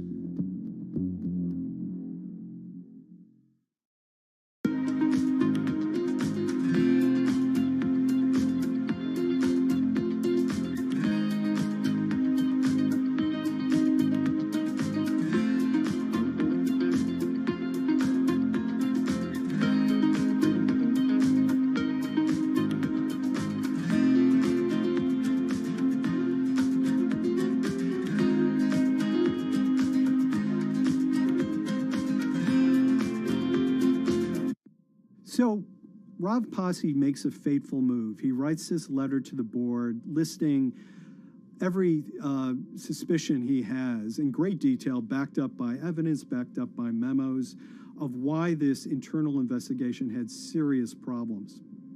He sends the letter to the board and it's crickets. He doesn't hear much of anything. Nothing happened thereafter. Nothing at all. Just like it just gone into a black box. And he began to suspect that there was a desire, even at the highest level within Nissan, to kind of sweep these conflicts of interest under the rug. Unfortunately for me, I think, again, with hindsight, people must have thought that this is the nail that's sticking out, and we can't have this. Within 3 days of me submitting that to the board of directors, that letter to the independent board of directors, I was removed from the Goan Executive Conduct Matters. I was then told that I could not attend board meetings anymore. And up until that point, I had attended every single board meeting. I was then also told that after 8 years of being in Japan, I'd be going back to the UK. It eventually transpired that I'd be the VP of Projects and Transformation, managing a team of 3. So you can imagine what this feels like at this stage. Almost an arbitrary removal from Japan, where I've lived for 8 years, had 3 children there, my family has grown up, and we've been settled there, having a few months earlier been promoted to vice president at a global level, to being almost demoted. So Pasi was essentially being reassigned to get him as far away from the internal investigation as possible, and also to a certain extent in retaliation to some of the issues that he brought up regarding the internal investigation and Harinada. What happened to Rav Pasi can be seen as a series of corporate humiliations. I mean, first of all, his immediate responsibilities were taken away from him. Eventually, he lost, the coveted general counsel title. But it didn't stop there. Toward the end of his stay in Japan, Rav and his wife were convinced that they were being followed. During that period, I'd noticed that whilst driving my car, I'd have other cars following me. First time I noticed this was around mid-March, and I was driving, I can't remember where I was going, but this grey van, small van, just literally started following me. And I noticed that there was somebody in the car taking pictures. And lo and behold, we were absolutely being followed either by people on foot or other individuals, 2 or 3, normally 2 burly men in a car, different cars at different times, following us around. They were following the family as well.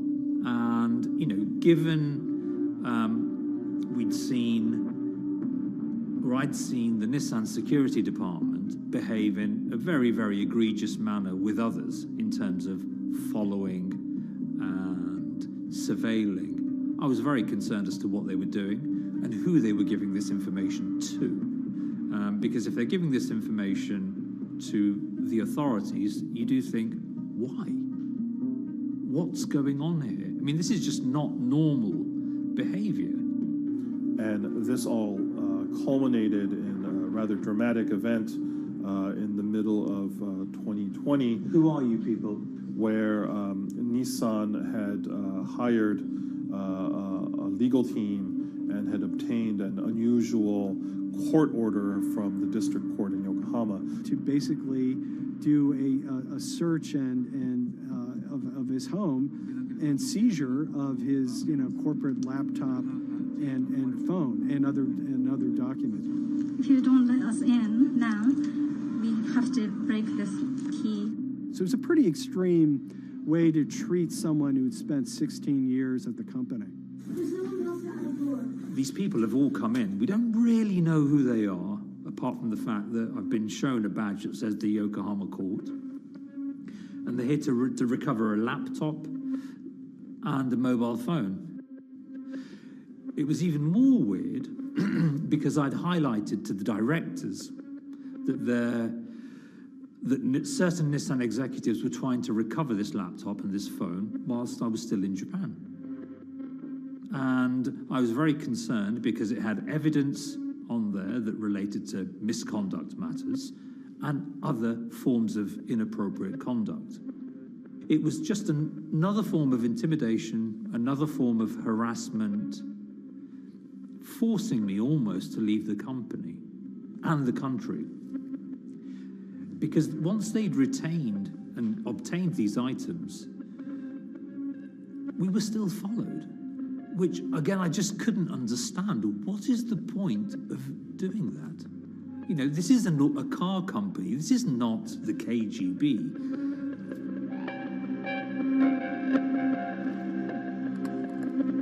I think it's fair to say that Rav Pasi didn't have full battlefield awareness of all the intrigue going on at Nissan. I mean, Harinata is interesting because he's both charismatic and charming, and one of the most brutal corporate infighters one could ever run across. This is a confidential company email, right? You should not have this. If he had fallen into line, he would probably still have his job at Nissan, be paid very well, and continued his work. A career that he spent 16 years building at Nissan is irretrievably broken. It's been smashed to smithereens. He and his family paid a huge price, certainly. But in terms of being able to sleep at night, I think, he's come out ahead. I highlighted issues to the highest levels of the company so that they could be dealt with appropriately by those in charge. There was no response to those, and there was retaliation against me. What's really profound, like absolutely profound, is that none of your colleagues, I mean people who you have known for years, forget it. Yeah. You're on your own. Yeah. And you got to be ready for that. You've got to be ready for that if you take it on anyway.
This is the awful truth.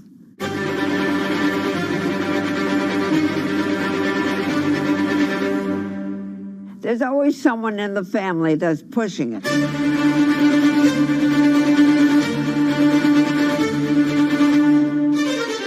This lady does not deserve to be taken advantage of, especially at your age with your own grandchild. Yeah. My grandma is having to sue them. I'm testifying against them. Nobody's talking. They're one floor below right now. I get afraid to go on the elevator. It's sad that it had to devolve to this. It's like a soap opera to me. It's a very sad thing. It's a family feud. A family feud. Here's a family that, on paper, you would think has the wealth that so many people seek, yet at the end of the day, it seemed to sort of rip everybody apart.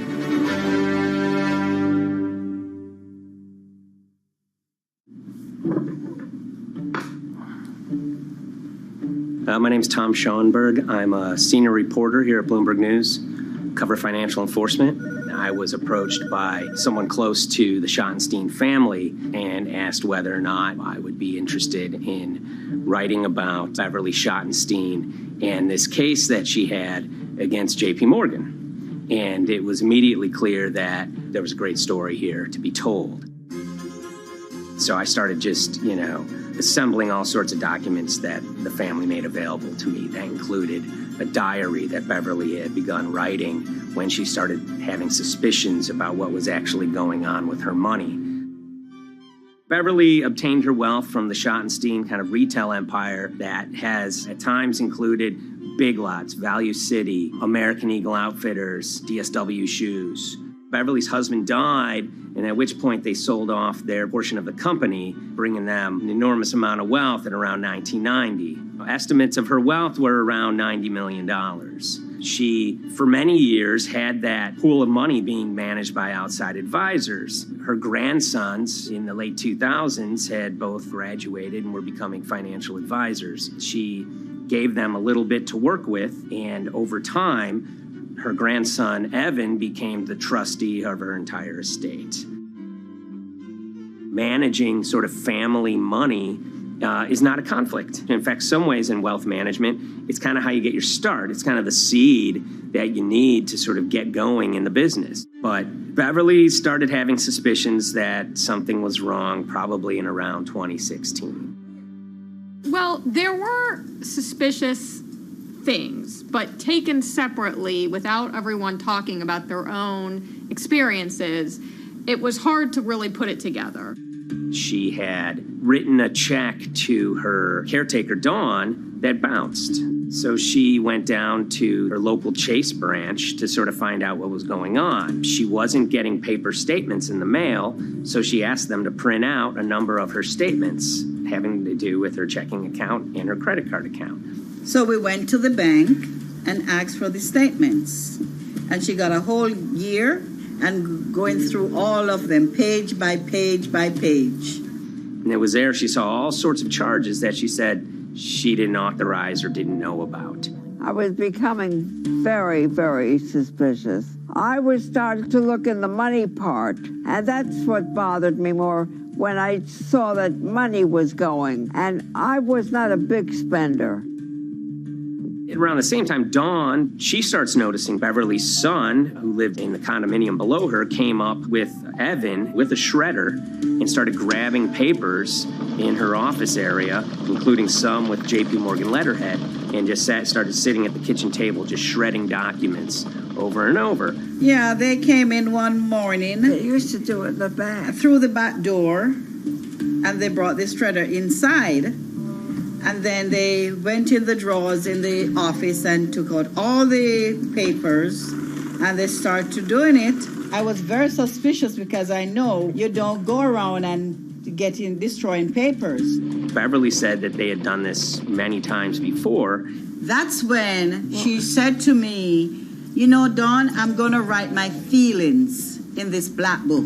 Diary. And it's a diary, and she started writing. Each day she would write a little at a time.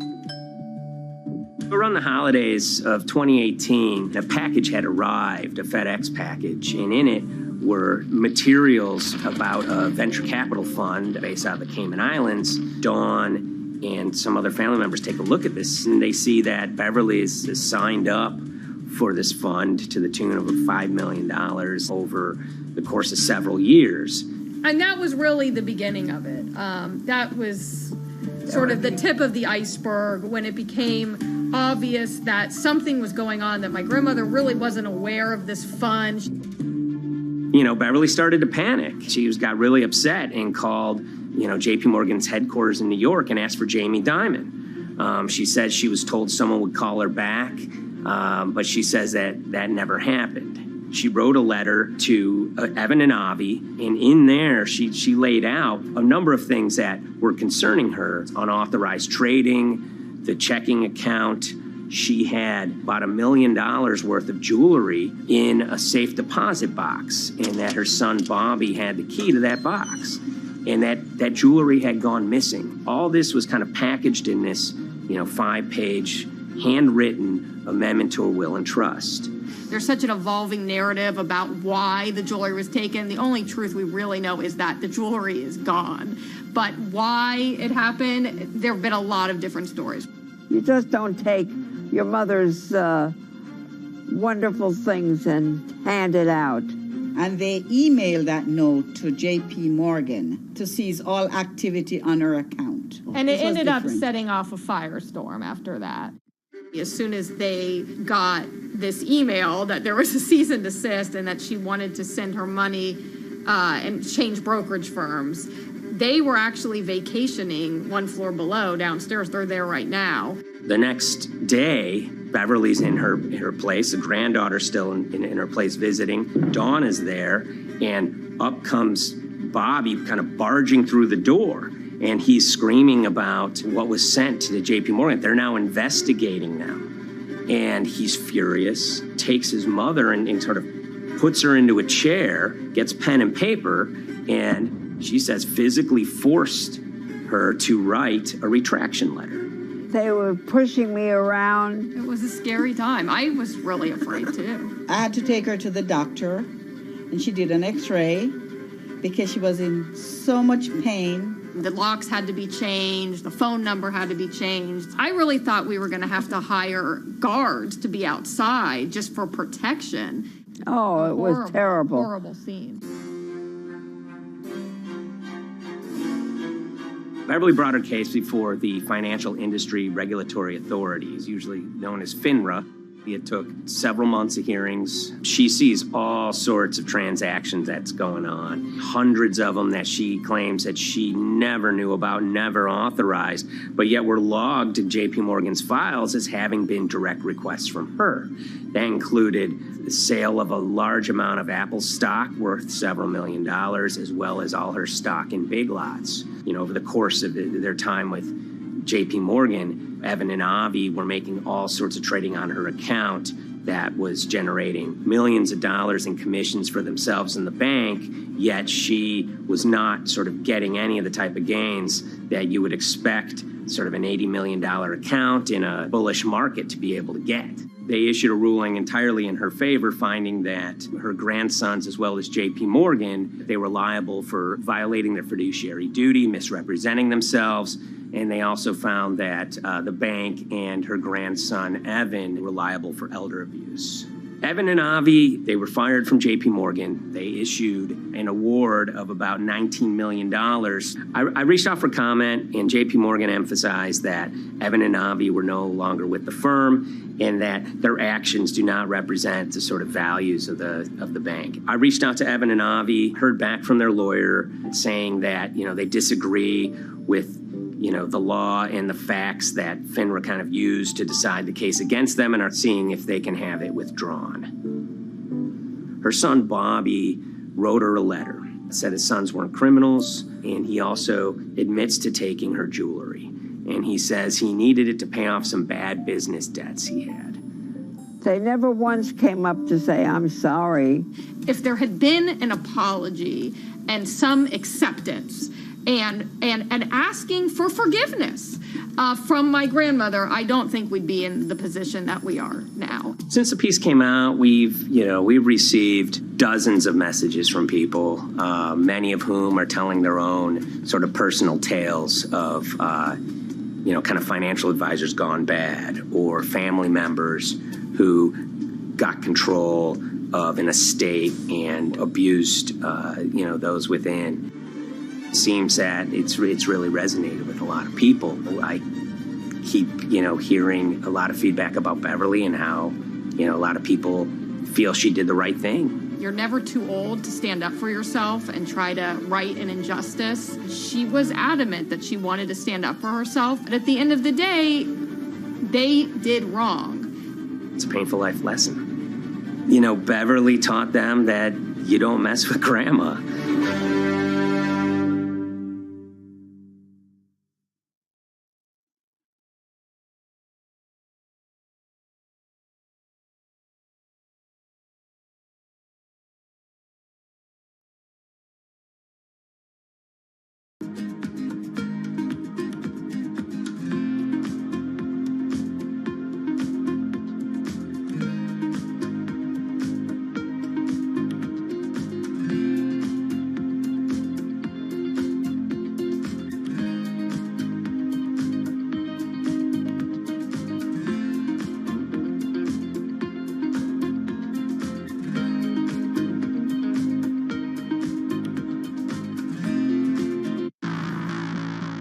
On April 20th, oil markets did something they never had before, and they crashed, went into negative territory and closed the day at minus $40. Meanwhile, in a place called Thaden Boyce in Essex, a group of 9 traders, led by a guy called Cuddles, made $660 million over the course of a couple of hours. The price of oil has collapsed to a record low. We've never really seen anything like it. WTI this morning down more than 35%. People maybe wouldn't have been so surprised if the oil price had fallen to zero, but the oil price went to minus 38. It went far lower than anyone had expected. And so lots of people in the market were saying, well, hang on, something else is going on here.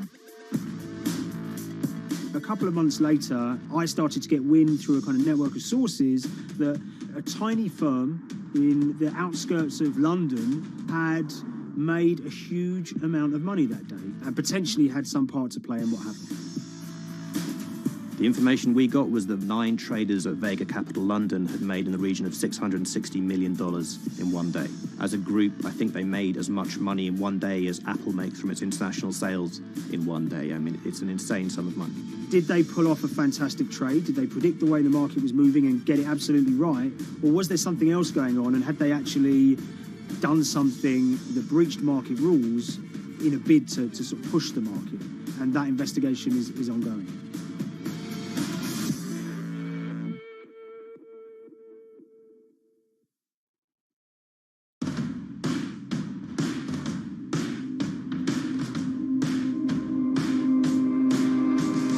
So Paul Commins is a trader who cut his teeth in the pits in the 80s and 90s. When everyone had a nickname, his was Cuddles. If you can imagine, that was a very sort of cutthroat type of world where people are doing, hundreds of thousands and millions of dollar trades by shouting at each other, giving hand signals, and then sort of scrawling on scraps of paper. The culture of the trading pits in London was very influenced by the working class guys who became traders there. They weren't like the city bankers that had gone before them. They weren't usually Oxford or Cambridge. They didn't wear Savile Row suits. They were ordinary working guys who happened to have a talent for trading.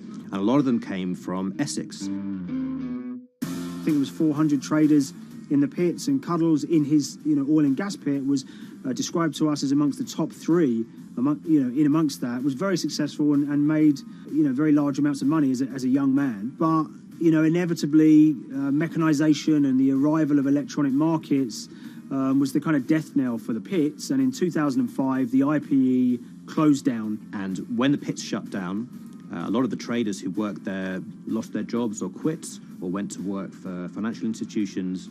But Paul Commins decided to start his own trading collective out in Essex.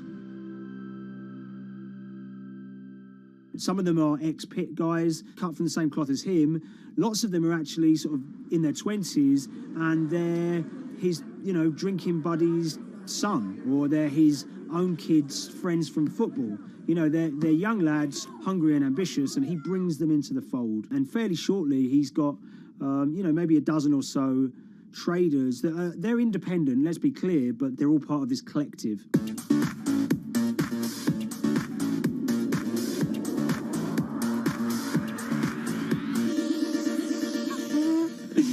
Yeah, I'll let Liam deal with Essex.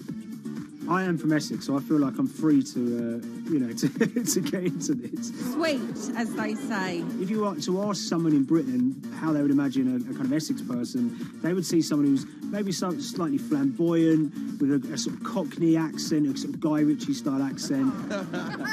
Not afraid to splash the cash, but it's probably pretty bright and has done well for themselves. Don't even make sense, does it? But, these guys, they drove around very nice Rolls Royces and Bentleys. They went to places like Marbella on holiday.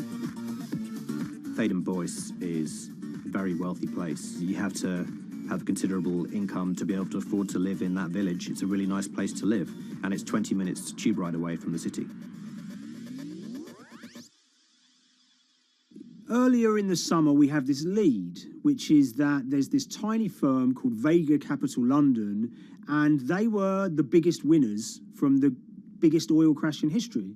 Anyone that covers markets is going to be surprised about that. You're thinking your BPs of the world or your Glencores, but it's this tiny firm. And one of the big challenges that we had was actually finding out who worked with Vega Capital. It wasn't immediately obvious, and at first we had absolutely no idea. If you go to the Vega Capital website, it says it's under construction. If you do basic online searching, it's very difficult to find anyone who's publicly connected to the company. So inevitably, we're incredibly curious at this point. Like, who the hell are these people? The more reporting we did, the more it became clear that this group were connected socially as well as professionally. They went to weddings together, they played golf together, they would go on holiday together. We found out that a number of them were members of the West Ham Supporters Club in London. A few of them started companies together, so you could see all the connections between them and start to see a distinct group emerging. And it really just was this kind of shock that, this wasn't just like a hedge fund or a firm you'd never heard of. This was actually a group of buddies who all had the same experience on this day and had all made a huge amount of money. So if you're an oil trader, there's a number of different ways you can trade, and probably the most popular is WTI futures contracts. And it's basically a contract that says, I'm going to buy 1,000 barrels of oil from you at this point in the future, or I'm going to sell 1,000 barrels of oil to you at this point in the future. It's actually just a financial contract to gamble on to predict whether oil is going to go up or down. On the 20th of April in Essex, there had been signals for a while that this was going to be an exceptional day in oil markets. And we know that some of them arose early and started their trading in the early hours of the morning while it was still dark outside. Essentially what they were doing is buying contracts that gave them an obligation to buy oil at whatever the price ended up at 2:30 p.m. So they're basically placing a bet that oil was going to fall throughout the day. But they're simultaneously selling lots of oil as well. And whether they make a profit and how much profit they make is the difference between what they buy the oil for and what they sell the oil for. Now, of course, we now know throughout April 20th, the price dropped and dropped. So this is going very well for them. They are committed to selling oil at these prices, and the prices are continuing to fall, which means they're going to be able to offset it and buy oil at cheaper at the end of the day. Now, once it gets to kind of 1:30, 2 p.m., that's when things start to get really interesting. Suddenly there's a kind of influx of buyers and sellers, as desperation increases in the market and trading volumes go up. Now at 2:08 p.m. exactly, something bizarre and unprecedented happened, which is that oil passes into negative territory. And it fell to a record level of minus $38. We've never seen anything like it, period, in terms of the contraction of the global economy. That huge gulf between what they were buying the oil for and what they were selling it for enabled them to make more money than they ever thought possible. So their profit was the difference between minus 37, and all of these positive numbers on every contract they sold. The price of crude briefly hit minus $37 a barrel. For one group of traders operating from a small office, it was a very, very profitable day. It's important to remember this had never happened before in the history of oil trading. No one could have predicted it. I can't think of another example of where you enter a trade and you get paid on both sides. You get paid both to sell and to buy. It's unthinkable. One thing we know about the Cuddles Trading Arcade is that they were very comfortable taking large risks. And, you have to be clear, this was a large risk. Yeah, we spoke to oil traders, both people that know these guys and people that don't, and they all say that this is, incredibly risky. And that's actually what stops a lot of oil traders doing trading like this. They simply aren't willing to stomach the risk. But Cuddles and his friends were. So when the kind of final calculations came down, the group of the 9 most profitable traders made $660 million or thereabouts between them. I mean, if you can imagine, I think 3 or 4 of them made in excess of 100 million each. One of the astonishing things about this trade is that 2 of the individuals who made more than $100 million in a single day were in their 20s. One of them was 22 years old. Only a few years earlier, he'd been posting on his social media about doing teenage stuff with his mates in town and going to see girls and rap music. And here he is a few years later making $100 million in a single day's trading. When me and Liam discovered that, we couldn't believe it. We couldn't believe what we were seeing.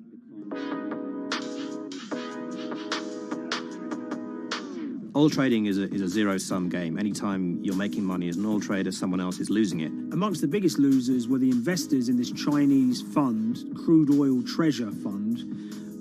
There were thousands of them, and they lost everything. Lots of people had put their savings into oil funds. They lost money that day. Big banks and brokers who sort of stand in the middle of trading parties, they lost money that day. And another interesting thing is that oil-producing countries like Kuwait or Canada, they sell oil as an average of the WTI closing price over the preceding month. So the fact that one of those numbers in that average was minus 37 meant, if you can imagine, countries like Saudi Arabia and Kuwait potentially lost a couple of dollars on every single barrel of oil they sold that month.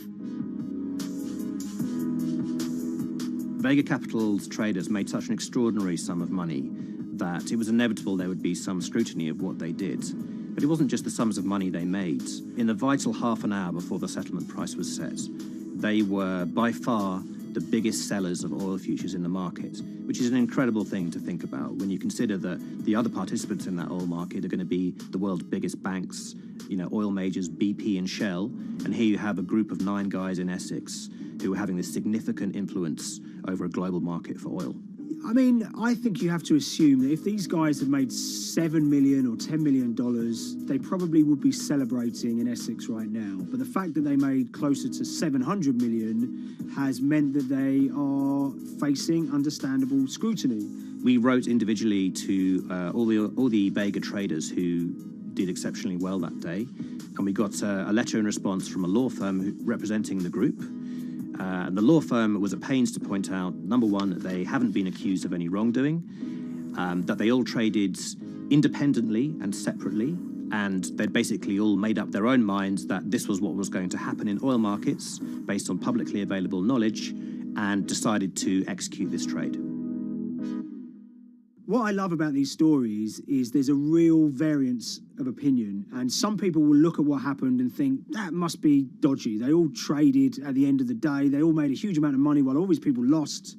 That's shocking. But lots of people say these guys are at acute disadvantage. They're in a market that's inhabited by, huge technology-driven funds and firms and oil giants that have got all the advantages in the world, and when you get a bunch of Essex geezers who essentially beat the market and find a way to make a huge amount of money, they should get a pat on the back, really, because that's the dream.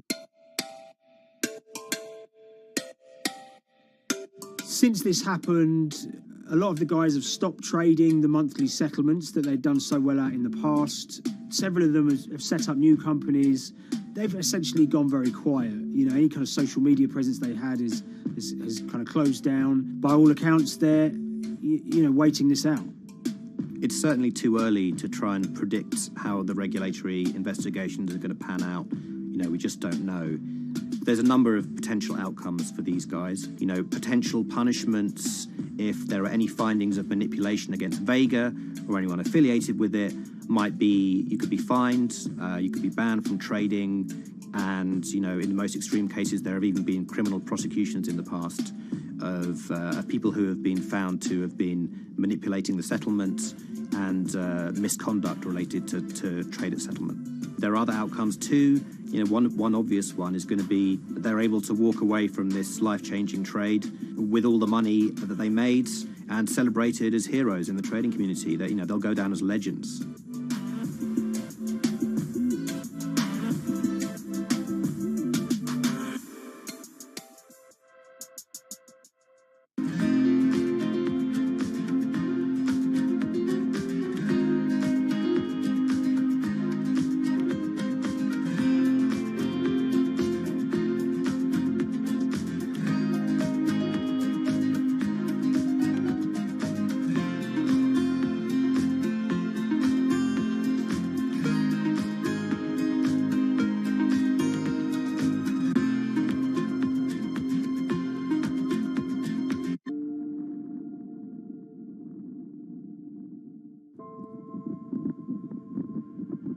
It's very important, given the nature of the climate crisis right now, for the general public to have an understanding of what progress is or is not actually happening. And I think many readers right now, they'll see these hundreds and hundreds of companies making these big, bold climate claims.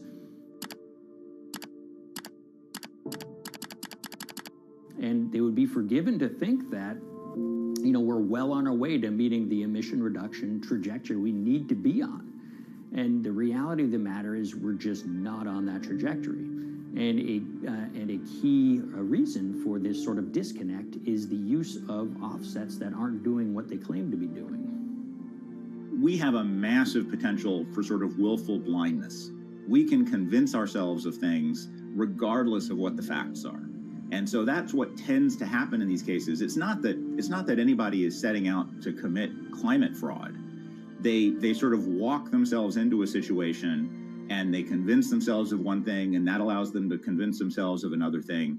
But at the end of the day, they're doing something that makes no sense at all.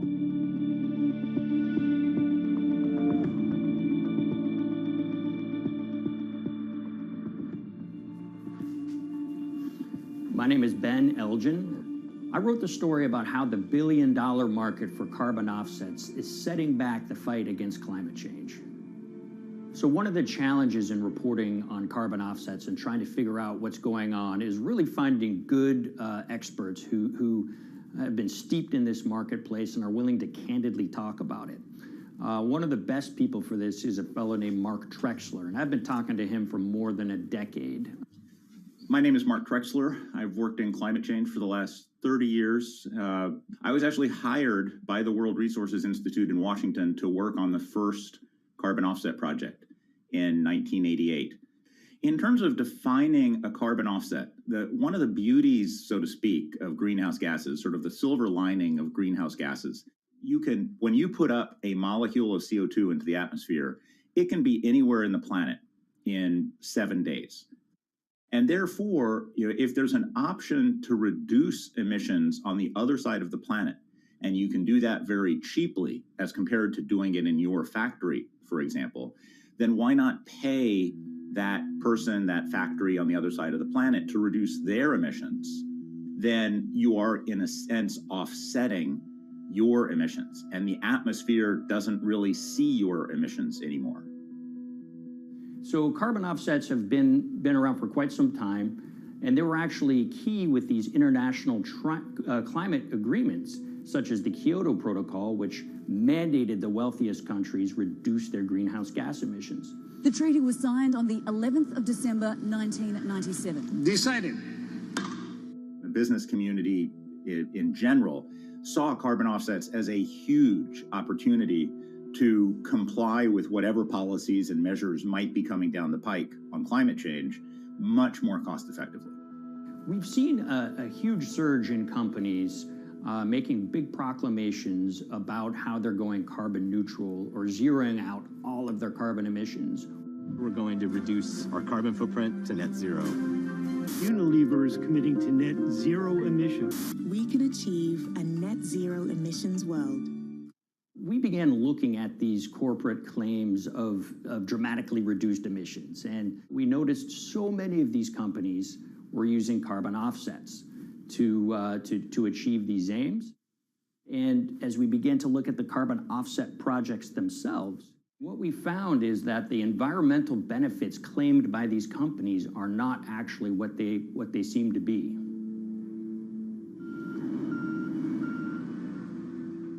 And as we sort of saw and spotted a number of these very aggressive carbon offset projects, which appeared to be generating inflated credits or bogus credits, we saw a number of them were associated with the Nature Conservancy. This surprised us. The Nature Conservancy is the world's biggest environmental group. They have about $1 billion a year in revenues, and they've been around for 7 decades. They've preserved about 125 million acres of land, and they've done so many good works over the years, and they've been very strong in terms of working with corporate partners. The Nature Conservancy has taken a different approach, a very pragmatic and pro-business approach. They will not go out and criticize a big polluter, but they're very happy to work with them. Some might say that, well, that's selling out, but others would say, and those at the Nature Conservancy would say, these companies have deep pockets. They can help fund important preservation work, and we have absolutely no problem working with them on this stuff. So companies are very warm, and they've partnered with the Nature Conservancy for many years. And yeah, it definitely lends a sheen of credibility to these projects. Here's 20 new reasons to visit Disney World this year. 1, 2, if you look at, for instance, Disney, that's a sprawling company with theme parks and cruise lines that burn up diesel fuel. They have office buildings and television studios that consume electricity. So these companies are trying to make major reductions in their carbon footprints, but it's very difficult to change these fundamental ways their businesses operate.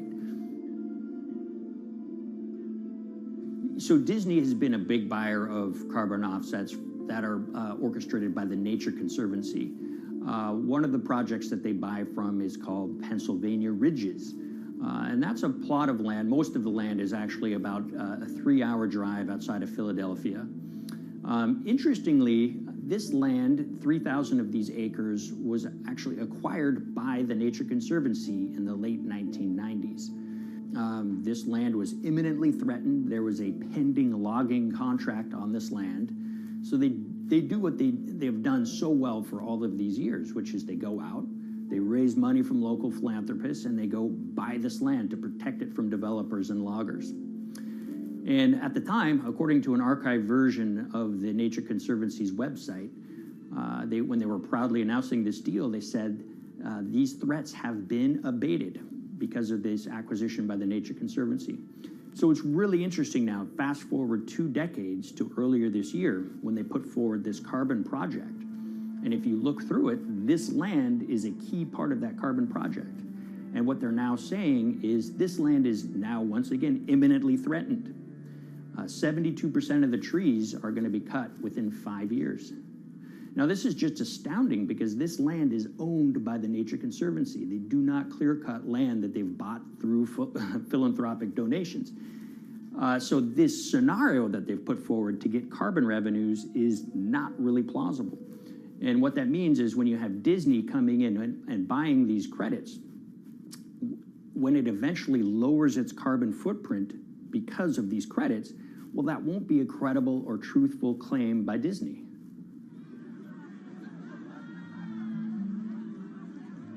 So this is an organization that truly understands the threat of the issue of climate change and is wanting to do its part to address this. However, in this situation, it just appears their drive, which they've had for decades, to increase the amount of revenues that it can use for land preservation work, Nature Conservancy and many others see that the carbon credits as a pot of money that they can tap into to further their own benevolent aims. But unfortunately, what this has resulted in is claims of climate progress that just aren't really happening. So the Nature Conservancy defends vigorously these deals, and they and others will say, look, our projects are just following the rules that these registries set up. So some would also put some of the blame on the registries themselves because they're setting up the rules which allow these vapid projects to get up and sold. So we've reached out to all of the companies we mentioned in this story, including Disney. They didn't want to be interviewed for this story, but they all told us that, look, we have to rely on the experts out there, and those experts, they say, are these carbon registries that have been set up. Most of these Nature Conservancy deals are set up and sold on this exchange. It's called the American Carbon Registry. Now, it's the oldest of these registries that allow voluntary carbon credits to be sold. They've been around since 1996. What these offset registries do is they set up rules, and any carbon offset project has to follow those rules. But there's this tension that's always there. If the rules are too strict, then it's going to be very hard for carbon offset projects to get up and running. So there's this balance going on where the registries want rules that attract projects, but they don't want it to be so strict where it will disincentivize projects from getting listed. One of the challenges with designing carbon offset systems is that there are normally two people at the table. You have buyers and you have sellers. And to some extent, you have policymakers, but you know, the buyers and the sellers are really the ones with the expertise, with the incentive to really participate hard, make a lot of things happen. And the challenge there is that both of them sort of want the same thing, or they're both happy with the same thing. They're happy with low-cost offsets and a lot of them, because that works for their business model. You end up, though, with nobody really representing the atmosphere, so to speak. Nobody's really representing the climate in those discussions. And so the policies end up biasing the whole system, and you end up in sort of a race to the bottom, and that's what we've seen happen. You know, when it comes specifically to the topic of carbon offsets, you know, I am a fan of carbon offsets in the sense that they can help mitigate climate change. They absolutely can. But, you know, if we're not going to do it correctly in a way that actually does help mitigate climate change, then it's nothing but a distraction. And, you know, after 30 years, you have to start wondering, is it really just a distraction? And that's really unfortunate, but that's where we are. Ultimately, what needs to happen is systemic change. You know, we're sort of nibbling around the edges with some of these different things. We need to change how we produce energy. We need to change how we transport ourselves. We need to change what and how we eat. You know, we need systemic change associated with transitioning to a low carbon economy. A lot of what we're doing today is not promoting systemic change. It's sort of trying to stick your thumb in the dike to preserve the current system. And at the end of the day, that can't really work.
the Hyperloop. There's a good chance you've heard the name by now. This is the Hyperloop system. It can take people hundreds of miles in minutes. The Hyperloop, a series of tubes that would transport people in pods at ultra-high speeds over long distances. This is a remarkable new form of transportation that can whisk people from city to city in a flash. 29 minutes from New York to D.C., 30 minutes from L.A. to San Francisco. For years, we've been seeing these futuristic, utopian renderings of some cross between a spaceship and a monorail. But lately, the Hyperloop is becoming much more real. Yes! It was surreal to be even sitting inside a Hyperloop, and just even more incredible to actually be like riding down a track in something that was nothing more than a crazy idea 6 years before. Companies all around the world have been developing and testing the technology needed to propel passengers at speeds of over 1,000 kilometers per hour. But for many, speed is only the first step to unlocking the full transformational effects of a new mode of transportation. Fast is what we just sort of take for granted in the Hyperloop world. It's the network effects that really deliver the benefit. And that opens up a completely different scale of economic opportunity.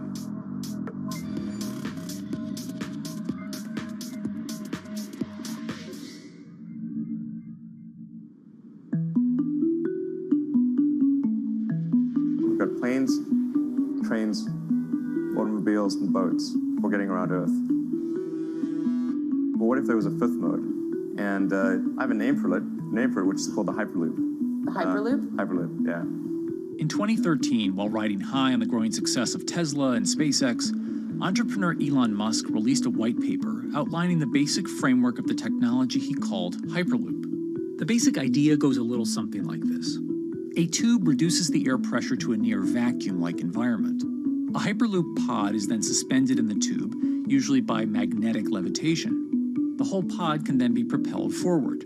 Because there's no traditional friction sources like air resistance or rolling friction that would push back against the pod, the Hyperloop is able to move at incredibly high speeds and do so fairly efficiently. Despite its futuristic name, however, the general concept behind Hyperloop is actually pretty old. In fact, New York City's first attempt at an underground public transit system in the 1870s was based on a similar principle. The pneumatic transit system was short-lived, however, only stretching one block and topping out at a rather leisurely 10 miles per hour. While Elon would make some 21st century improvements to this concept and bestow a very 21st century name, he wouldn't end up pursuing the technology itself, instead electing to focus his efforts on something a little bit deeper, literally digging the requisite tunnels via his boring company. It would take another billionaire industrialist who dabbles in spaceflight. No, wait, not that one. Yeah, that's the one. After Richard Branson would make a large investment in the company Hyperloop One, it would be renamed to Virgin Hyperloop. What we've always been trying to do as a company is show that this technology could work, that it could be made safe, and that ultimately it's something that's happening in the next couple of years, not the next 20 years. Josh Geigel is the co-founder and CEO of Virgin Hyperloop. In a familiar tech startup story, he's seen the project go from a garage to a large-scale testing facility outside of Las Vegas. So we started building the first kind of Hyperloop system in 2016. We've done a lot of work, about 500 tests that we've done on that over the last 5 years. And what we realized that we need to do is take that technology, show that it can be commercial, so drive the cost down, improve the efficiency, improve the performance. But the key thing is actually making it approachable and safe for individuals. In order to do that, Josh, along with Virgin's head of passenger experience, Sarah Lucian, bravely volunteered to take the inaugural ride. What her and I were realizing is we're the first two people sitting in a Hyperloop. The only type of people that have gone through this environment are in spacesuits, and there we are in just normal clothes because of the system, the safety of what we designed. 3, 2, 1, launch. And then once we started going, you felt a bit of acceleration. We accelerated a little bit harder than we would in commercial, be like a sports car. Yes. We got to about 108 miles an hour on that test. And it's a short run, it's about 500 yards or so, and came to a stop. The test, lasting only about 20 seconds and covering only a quarter of a mile at just over 100 miles per hour, is a long way away from a true functioning Hyperloop. But as for optics, it's a crucial step for the future of funding. The number one question we got from investors or from project proponents or just people in general was like, is a Hyperloop safe? And what better way to show something is safe than by actually getting people on it? But convincing investors and governments that would likely be fronting some of the construction costs for an unproven technology is no easy task. First and foremost is the question of safety. Most people don't know how an airplane works, but yet they get on an airplane. They get on an airplane because, it's faster than driving, and most importantly, they've probably gotten off of one before, they've seen someone get off of one before. And so what we set out to do was actually show that Hyperloop could be safe with two normal people, not astronauts, not adrenaline junkies or test pilots or anything like that. Two normal people getting on a Hyperloop, and then most importantly, those two people getting off. But beyond safety concerns, constructing Hyperloops will undoubtedly require a significant capital investment to the estimated tune of around $60 million per kilometer of track. So a track from San Francisco to Los Angeles, for example, is likely to come with a price tag over $10 billion. And before large governments are willing to come in and front those costs, investors who are funding Hyperloop development must accept it as a long-term mixture of technology and infrastructure investing. Investors that are used to short returns because you're developing apps or something to that effect, those aren't the investors that really get excited about Hyperloop. What you start to see is the people that are looking at platform technologies, right? So this idea that because the smartphone existed, Uber could exist, right? So who are like the Vanderbilts of this century? And that's the part where you're going to get a lot more no's than yeses. But those people that have the ability, the fortitude to stick it out, to see the game-changing platform here, those are the people that we're looking for. And since we've done that passenger test, there has been a lot of interest that's really, this is a lot sooner than I thought.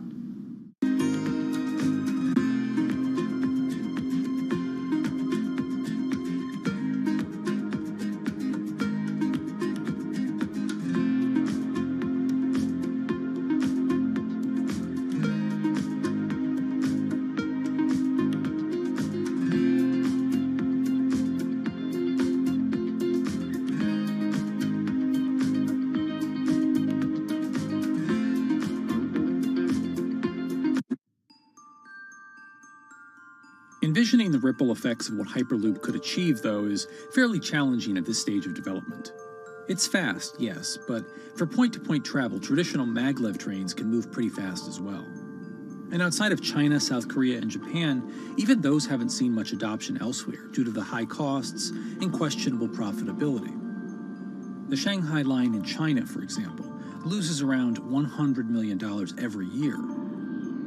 Hyperloop companies, however, believe they can offer something different than traditional railway lines.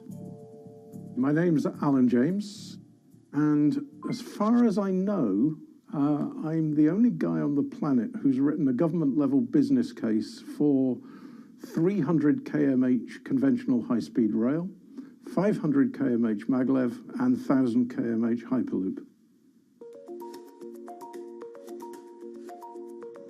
It's fundamentally about moving people from where they are to where they want to go, when they want to make those journeys, and doing it in much smaller numbers. So pod designs for Hyperloop range from 12 to 28 seats, typically. Why are they small? It's because small enables the network to operate flexibly. And a great example of that is the east-west strategic route across the north of England, from Liverpool to Manchester to Leeds. So to get from Liverpool via Manchester to Leeds by train is just short of 2 hours today. It'll probably take you 2 hours driving as well in average traffic conditions. Net result is those three city regions remain three separate entities: Liverpool, Manchester, Leeds. There's very little commuting traffic between those urban areas. Hyperloop absolutely changes that from the ground up. Liverpool to Manchester is a 5 or 6 minute journey. Manchester to Leeds is also a 5 or 6 minute journey. What that effectively does is create a single supercity economy. In this vision, the Hyperloop acts a little more like a highway, where pods have fixed destinations and don't need to stop along the way. Meaning you can travel on a Hyperloop network from, say, Liverpool to Leeds, while the pod behind you travels from Liverpool to Manchester. And if that metro Hyperloop network is connected to other networks from the same location, you could travel from Liverpool to Paris or Liverpool to Amsterdam, all without making a single stop. For passengers, for business, for leisure, that is utterly transformational. For high-value freight and logistics, it's equally transformational. But critically, if you do a Hyperloop network at scale, you begin to deliver massively significant carbon savings too. A multi-regional Hyperloop network could become a replacement for both short-haul passenger and cargo flights and traditional ground transportation, both of which are significant carbon producers. One Hyperloop-connected distribution hub, perhaps at an airport that is predominantly used for international air freight, replacing maybe 10, 12, 15 distributed road hubs. It takes a lot of polluting and inefficient truck haulage off the roads. That itself means roads gain extra capacity. Hyperloops will still need to use electricity to both move pods and maintain the near-vacuum environment in the tube. Proponents of the technology believe that this can be done by using renewable sources, including a combination of solar panels and battery technology that could be used along the Hyperloop itself.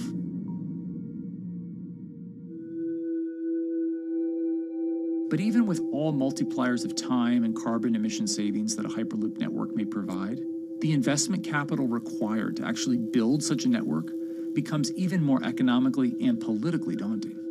Committing doesn't mean spending billions on day one. Committing means, how do we phase it?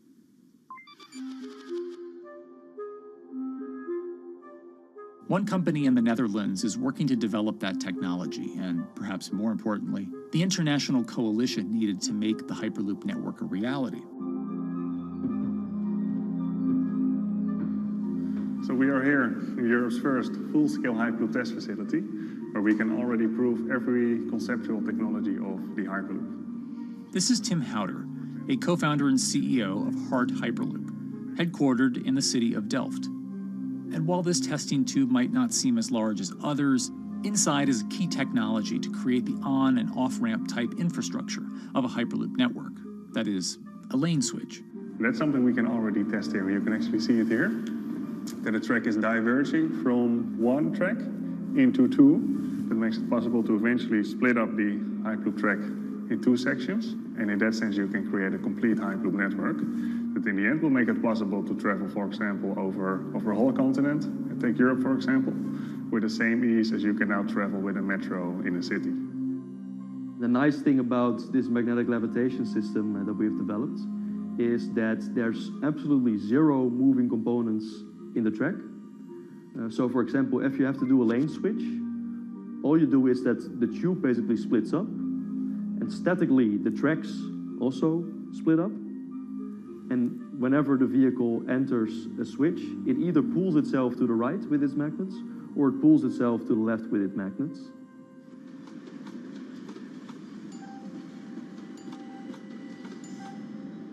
Lane switching on traditional rail requires the physical movement of the rail. Even modern magnetic levitation tracks use lane switching techniques in order to transfer trains from one track to another. And this is a very crucial element, because this is the thing that limits the capacity and, in the end, the usefulness of the rail network. Because the moment that a track is switching, that means that at that moment you are creating an unsafe environment for the trains behind it. So you need a lot of space between trains. In a Hyperloop, because you have no moving components in the track, all the vehicles can be much closer to each other. You can achieve a very high frequency and basically have your vehicles moving and merging in and out of the network very much like a highway. For now, though, Hart's physical testing has been limited by the size of their tube. Because the test track is only 30 meters long, they haven't tested this lane switch at speeds greater than 20 kilometers per hour. However, the company is working to build a new test site where it plans to increase that testing speed to 300 kilometers per hour. We're now in a phase where we have proven most of the most important technologies in the test facilities that we already have. And we have also demonstrated the viability and the feasibility of a network. If you look at all the subsystems that it consists of, most of those are proven systems, already demonstrated in lab conditions. So we don't really believe that the technology itself is going to be the biggest challenge. Because for all Hyperloop companies out there, actually building a Hyperloop system requires more than just a good product. We're talking about the safety aspects, we're talking about integration into the environment, we're talking about the social aspects. Do people feel comfortable traveling in such a system? So it's about all these different aspects, and the complexity is really getting all the different stakeholders that are relevant and that do need to contribute to bring this to market, to get them all following the same roadmap.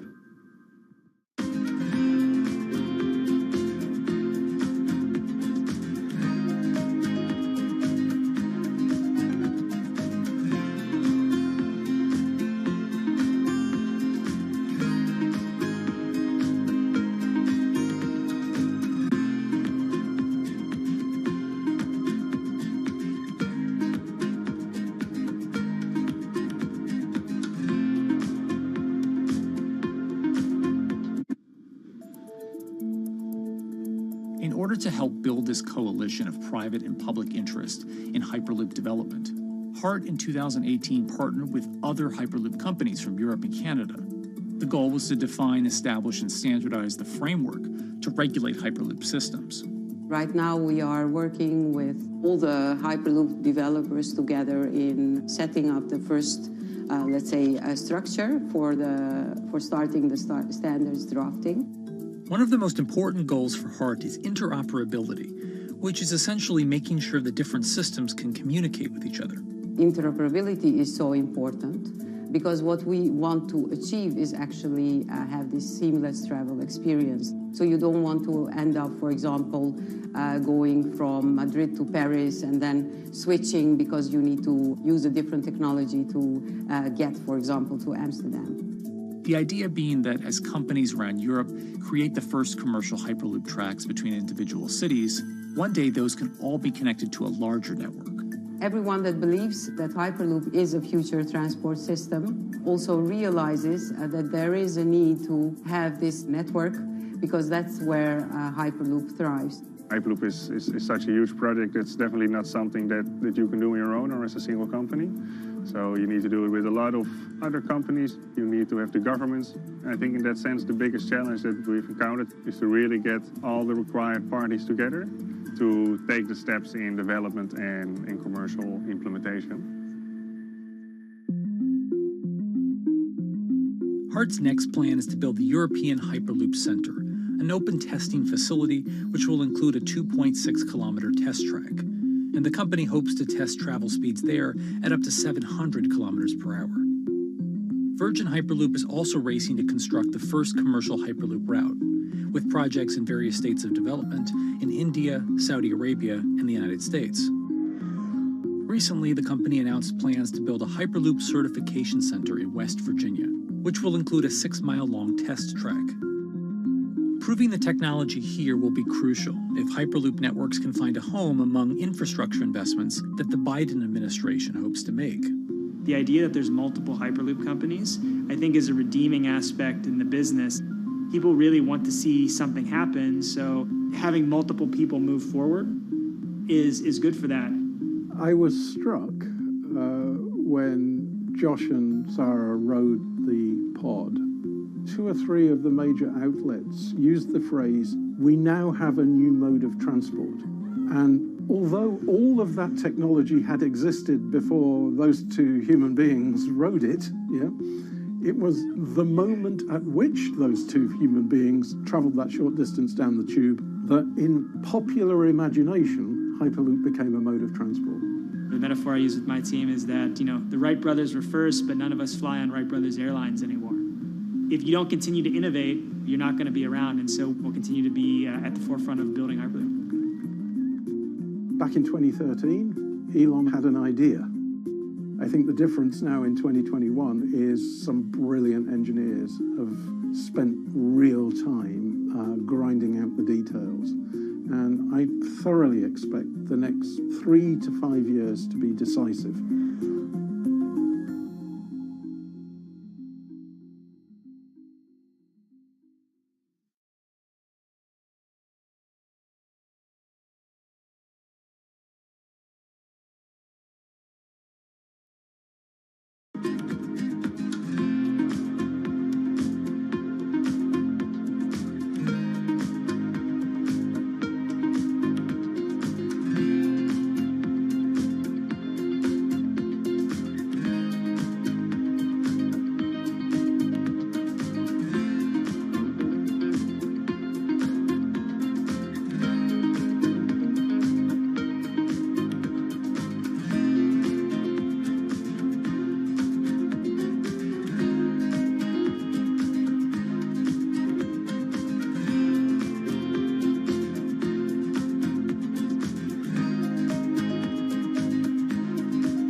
This week, how hydrogen can transform our energy usage. We'll look at why the universe's most abundant element could be a game changer in the climate revolution. Hydrogen technologies are not new. They are used in other sectors. We use them in space, on our rockets, and we don't need the laws of physics to change to be able to use hydrogen on our planes. From iron ore to green hydrogen, one of Australia's richest men tells us about his pivot to sustainable energy. Let's take action. It's practical, it's implementable. Let's do it now. Plus, the hydrogen revolution. We'll speak with the CEO of Italian utilities firm Snam about his new book and how green hydrogen could be competitive within 5 years. Costs are coming down and people are waking up to the fact that it's the only way to decarbonize certain sectors. From Bloomberg's global headquarters in New York, I'm Kaylee Lyons, and this is Bloomberg Green.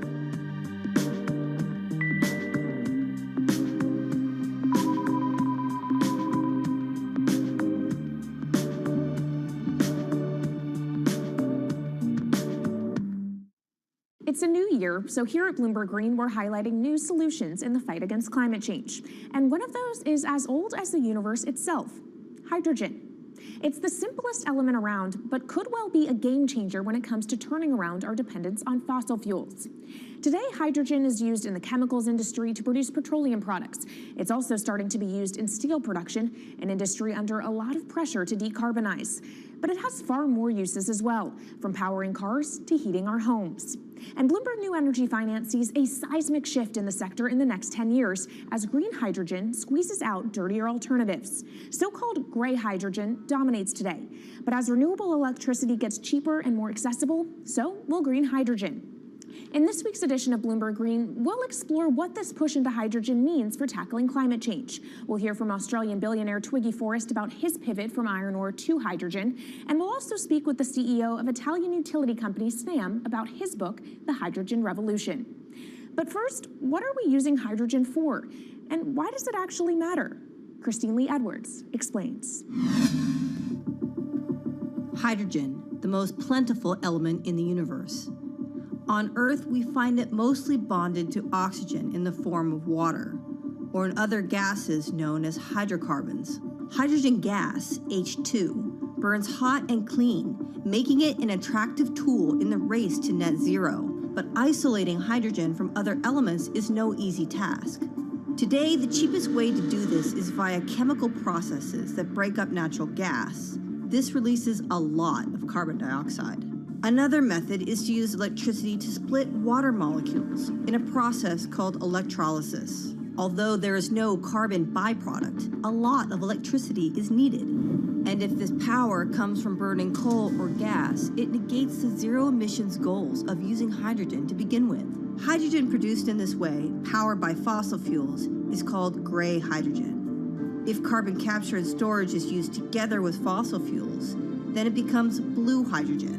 If nuclear power is used, it's called pink. And finally, green hydrogen is when it's produced via electrolysis and powered from renewable sources. This method is considered emissions-free. It's predicted that by the early 2030s, H2 made from renewables will be cheaper than that made from fossil fuels. But that hinges on the cost of electrolysis declining, which will be achieved through larger projects and an expansion of manufacturing. To be clear, vast amounts of H2 are already used today. Global production in 2018 totaled 117 million metric tons. This hydrogen is mostly used for its chemical properties, not as a source of energy, and very little of it is clean. Some sectors like steel could start using hydrogen for these chemical properties, replacing coal. Industries like cement and glass may also use hydrogen as a source of heat. Another advantage is its energy storage potential. It can be stored over long periods of time and used when more power needs to be added to the grid.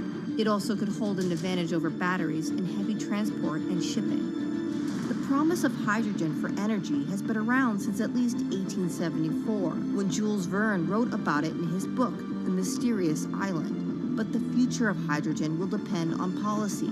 Countries with net zero targets, carbon pricing, and hydrogen strategies with investment mechanisms are likely to see the highest H2 demand.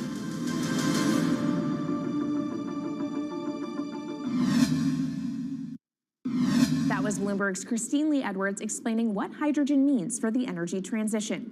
But how are businesses approaching the sector? Well, one of Australia's richest men is making a big play into hydrogen. Andrew Forrest, better known as Twiggy, made his fortune from iron ore, being the chairman, former CEO, and major shareholder in Fortescue Metals, one of the world's biggest miners. But after having made over $10 billion in profit from the metal in the last fiscal year, Twiggy wants to transform Fortescue into a clean energy company. He's been scouring the planet in search of investment opportunities in hydrogen and renewables. The firm plans to allocate up to 10% of its annual profits for green energy investments and is exploring projects across the globe, from Indonesia to Argentina. Francine Lacqua caught up with Twiggy Forrest. There's only one type of clean hydrogen, all the rest is dirty. Yeah. That is green. If you just say green hydrogen is clean, the rest is dirty, then you've actually nailed it. And, you know, anyone else who produces any other rubbish, any other argument, just look them there and say, why is global warming accelerating if anything you're saying is true? And then you'll know, actually, it's greenwashing. Yeah, but there's a lot of greenwashing because I keep on being told it's a transition. We can't just, make the transition at a click of a finger. So what are we doing wrong? What can we do better? I don't remember the personal computer having to transition the typewriter. I really don't remember that. I don't remember the smartphone having to transition the pocket calculator and the old landline. You know, its transition line is complete rubbish. The lie got put to it 2 days ago when JCB, a really loved British company, every right for the country to be proud of JCB, and Fortescue, holding a bit of a similar reputation, fantastic track record, everyone's been super well from Fortescue, huge balance sheet, super strong. When those two companies got together and agreed a $79 billion US agreement per annum, right, then that's a real wake-up call to say, hang on, green hydrogen is obviously commercial now. You know, every other form of fossil fuel hydrogen, you know, it can compete with it on price, it can probably lose on price, but what we know, it is cooking the planet. And only green hydrogen zero methane, zero carbon in the supply chain. Don't worry about the molecules in the supply chain. But at the moment, we're not even phasing out coal, if you look at the G20 communique. So we have a long way to go to talk about only using green hydrogen. Yeah, so look, I have a call, which I'd like to make now, that the world should not fund any more coal-fired power stations, coal mining projects, ever. We should wind them down as quickly as possible because they are cooking the planet just like grey and blue hydrogen is cooking the planet. Yeah. You know, hydrogen, which is not made from renewable electricity, is releasing 10 to 16 times more carbon, let alone the methane, which is worse, than it is hydrogen. So we've just got to stop doing things which are self-harming under the guise of greenwashing. So why are leaders so slow? Even if you look at the appetite for ESG investments, they're growing exponentially, so are emissions. So where are we allocating capital? Okay, so take the recent G20. There's probably a reason why there wasn't strong action coming out of the G20 because people were not aware that major transactions between large companies were taking place now on green hydrogen. That actually this pollution-free all the way to the supply chain fuel is now being transacted at multi-billion-dollar scale. If they'd known that, I don't believe any sovereign leader or any energy minister or climate change minister could not take ultra seriously that green hydrogen is now here to stay. It's broken through. History has been made. It will never go back. Okay, what is the one thing that you would tell leaders today and business leaders? How do we transition faster than what we are now because we're at real risk of missing our targets? Oh, so that's really simple. You stop funding, you stop subsidizing, you stop using money into fossil fuels. It could be carbon sequestration, it could be fuel rebates, could be anything. Hundreds of billions of dollars getting ashed while we ash the planet on fossil fuel subsidies. Because we haven't had that renewable electricity, we haven't had that green hydrogen, it's kind of been pushed down. It's all sorts of excuses. Oh, it'll never be commercial, it'll never be supplied in the quantities we need it, you know, blah, blah, blah. Now we know, let's take action. It's practical, it's implementable, let's do it now. Okay, if we do it now, is there going to be a shock to the energy system? Is there going to be a shock actually to economically? And is it worth, you know, not talking about transition, just going from A to B? Yeah, it's a fantastic question. A to B is the solution. Let fossil fuels do what fossil fuels do. Just burn their coal, burn their oil, burn the gas. At least they're pumping up carbon and methane into the atmosphere, honestly. Well, not that honest because they don't measure methane, which is 90 times worse than carbon. But at least the carbon is being done honestly. Encourage the green hydrogen sector to come in really fast. Okay, it's there. There's renewable power all over the world. We now know how to make electrolyzers much cheaper, like 25% of the original cost. We know how to do that now. We don't have an excuse to get into it. Does it need to be cheaper than oil and fossil fuel for it to be viable worldwide? Well, right now it is. Okay, so let's just swallow that bit of financial data. Right now it is cheaper, and it's getting more cheap. It's the only fuel you know of which is declining in value. You don't have enough of it, right, to power the world? Yes. That's only because we haven't had policies to support it. If we had policies to support it 5-10 years ago, it would be everywhere. You'd see the global warming budget start to come down. Now, we've got 5 or 10 years to make a huge difference.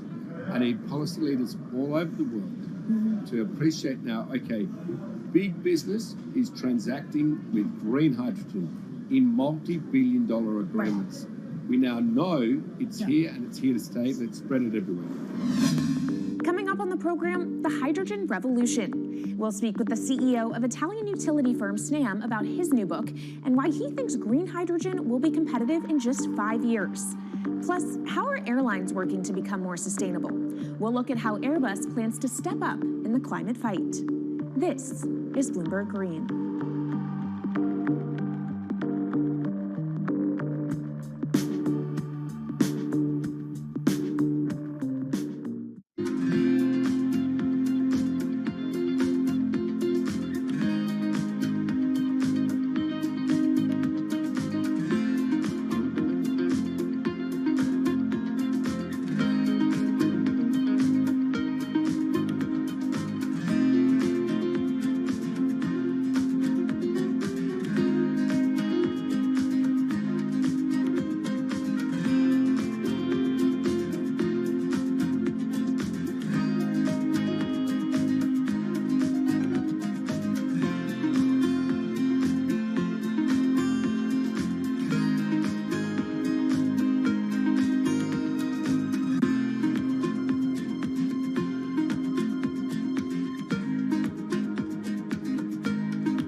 Bloomberg's world headquarters in New York, I'm Kaylee Lyons, and this is Bloomberg Green. What will the world look like in 2050? Will global temperatures have stabilized, electric vehicles be abundant, and solar and wind power homes around the world? According to Marco Alvera, the CEO of Italian energy company Snam, that vision of the future could be a reality. And he says that hydrogen will pave its way. As he tells it in his new book, The Hydrogen Revolution, Alvera's moment of reckoning came in November 2018 when he tasked the Snam Scenarios team with studying how Europe could reduce its CO2 emissions to zero by 2050. Looking through the results of the study, Alvera said he was struck by how much hydrogen was in Europe's energy mix by that year. Beyond the abundance of hydrogen, the SNAM model also predicted that it would be the cheapest form of decarbonized energy for many sectors, and that it could be cheaper than today's prices for oil, coal, and nuclear power. Our Maria Tadeo spoke with Alvera at COP26. It's happening all very fast. We see the cost of hydrogen coming down a lot. Hydrogen will play a big role in the energy mix. I don't know if it's going to be 15 or 25% of a fully decarbonized energy system, but it's going to be big. Costs are coming down, and people are waking up to the fact that it's the only way to decarbonize certain sectors, so-called hard-to-abate sectors. And you say it's the only way and the costs are coming down. Where do you see prices moving? Because a lot of the reticence at times has to do with the pricing, that some argue, well, it's still not the cheapest option on the market. So when I was first working in hydrogen in 2004, it was costing $1,000 per megawatt hour. 2010, $600. Today, $100, and we see it going down to $50 in 5 years' time, and to going down to $25 per megawatt hour in the next 10 years or so, which is a quarter of where it is today. That's really because renewable energy, and we're talking green hydrogen here, renewable energy costs are falling, but the cost of making the electrolyzer, which is the kit that you use to convert solar or wind energy and water into hydrogen, the cost of this kit is falling a lot because it doesn't really exist on an industrial scale. So as we build up capacity, we industrialize it, we standardize it, and we squeeze costs out. That's really the cost trajectory. And for that, of course, you need demand, however, for governments and also institutions to kind of buy into this idea that it is the future and we want to invest and create infrastructure. What are they telling you? When you speak to governments, when you speak to officials, are they keen on this? They're very keen. So the Department of Energy shares our view in the States of getting to below $1 a kilo, which is $25 a megawatt hour. The European Union has a hydrogen strategy, which is very clear, and several member states have the same. Chile wants to export a lot of hydrogen. China's big on hydrogen. Australia's very big on hydrogen. Japan is blending already hydrogen. So I would say the world is now really focused on this because it's the only way to store energy for a long period of time economically is to convert it into either a liquid or a gas. And of course, you talk about the price, but the other big component is the volume. You know, how big can you go? Where do you see that on a time scale? So wherever it's sunny or windy, you can produce very cheap hydrogen eventually. And so compared to oil and gas, which are concentrated in few parts of the world, it's going to be very democratic from that point of view. So every sunny place, every desert, every ocean wind can be turned into hydrogen that we can put on ships, in pipes, and really start trading it around the world. So it's going to happen a lot faster than a lot of people think. So, and when you say a lot faster, what is that in time? As I said, $50, which is essentially oil parity within 5 years. And then, depending on how quickly we ramp it up after that, we could get to $25, which is coal parity before the end of the decade. And in big scale. In big scale, because once you get to coal parity, that's the only way we're going to get China and India to stop burning new coal. We have businesses in China and in India, and I see a lot of hydrogen development, a lot of renewable development in both countries. The India announcement was incredibly strong on 2030. Some people were upset about the 2017 net zero deadline, but when it comes to 30, he announced a big commitment to get to 50% renewables. Were you surprised by it? I was surprised that they would make it so explicit, and even the net zero is a big thing for them. And so I think it will happen faster than 2070 because of the falling cost of renewable and hydrogen. India's burning 80 gigawatt of oil, of diesel, to keep the lights on. So there's an immediate opportunity there, and we're very interested in working in that country. And with regards to China, perhaps the fact that we haven't really seen them active, I guess the diplomats are working on this, but we haven't really seen the leadership. It's going to be technology, it's going to be industry. I think China has committed to a net zero, which is very important. At the G20, China was clearly behind the 1.5 degrees. So I think a lot has been achieved between the G20 and COP. And I think what's really important is to see in the coming years how quick it's in our hands to make part of this happen in 5 years, or it could otherwise happen in 15, 20 years. It's about building the project. The capital is there. We saw how many trillions of dollars are already committed. What's missing is really the projects, and that's where companies like us step in. Marco Alvera, CEO of SNAM there, speaking with our Maria Tadeo. Let's turn now to the aviation industry. It's a big contributor to global greenhouse gas emissions, and it's under pressure to change that. In October, the International Air Transport Association, a trade body representing airlines, approved a target of achieving net zero emissions by 2050. To achieve that, many airlines in the US and Europe are looking to buy sustainable aviation fuel made from renewable sources like used vegetable oil. Initiatives like these are pushing plane makers to come up with some radical new aircraft that will eventually cater to our growing appetite for travel without hurting the environment. We took a look at how Airbus, the world's #2 aircraft manufacturer, is stepping up to the challenge. How long until we can fly emission-free? Airbus says it's more confident by the day it can be done by its 2035 target. Airbus's CEO spoke about its ambitions for hydrogen-powered planes at the company's summit in France. The physics works.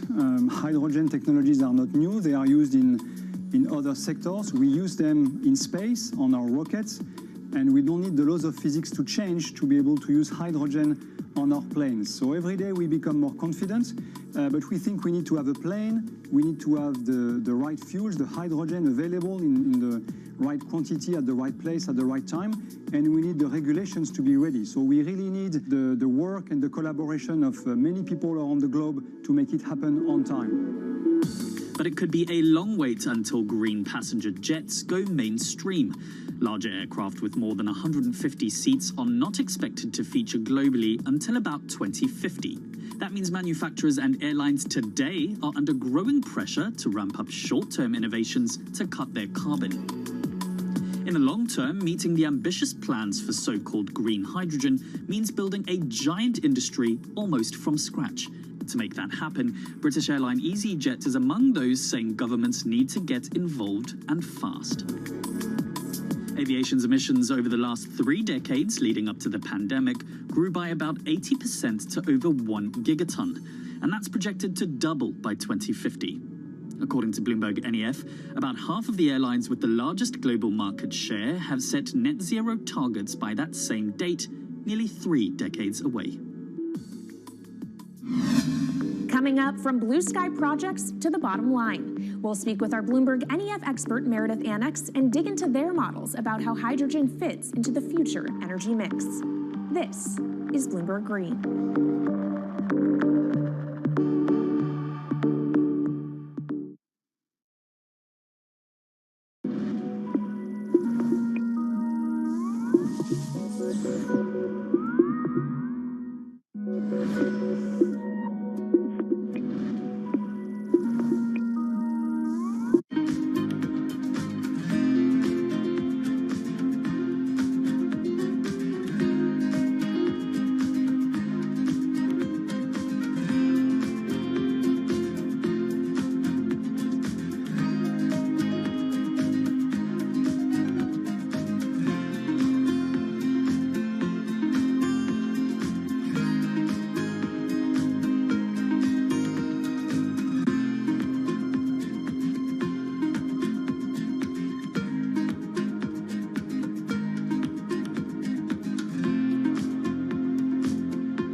From Bloomberg's World Headquarters in New York, I'm Kaylee Lyons, and this is Bloomberg Green.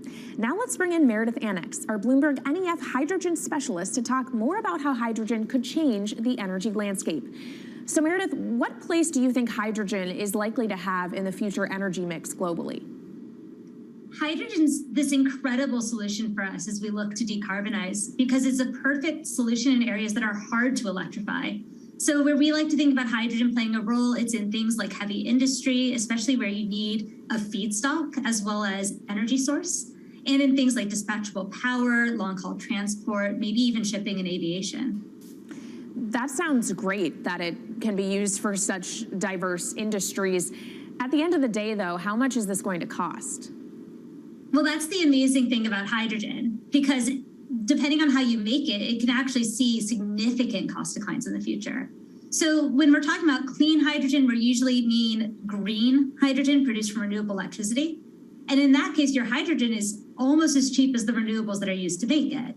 So if you're in a place with really good renewable resources, you'll be able to have cheaper hydrogen. But even in places with less good resources, we think that hydrogen can be cheaper than $1 per kilogram, which is the price of unabated hydrogen today, and around $8 per million BTUs for those who prefer to think in energy units.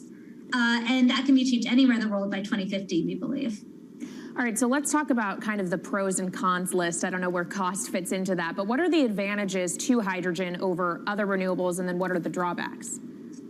Yeah, main advantage is the fact that hydrogen can serve roles that electrons struggle with. And that's things like seasonal storage, for instance, or just anything where you need storability, where electrons are harder to store, hydrogen is going to be easier. That also leads to a downside, though, because hydrogen is less energy dense than the usual things that we use for storable energy today, like coal or oil or natural gas. So you will need more volume of storage to handle the same amount of energy. Let's talk about the viability as well and how it may differ in different geographies. What is your view on that?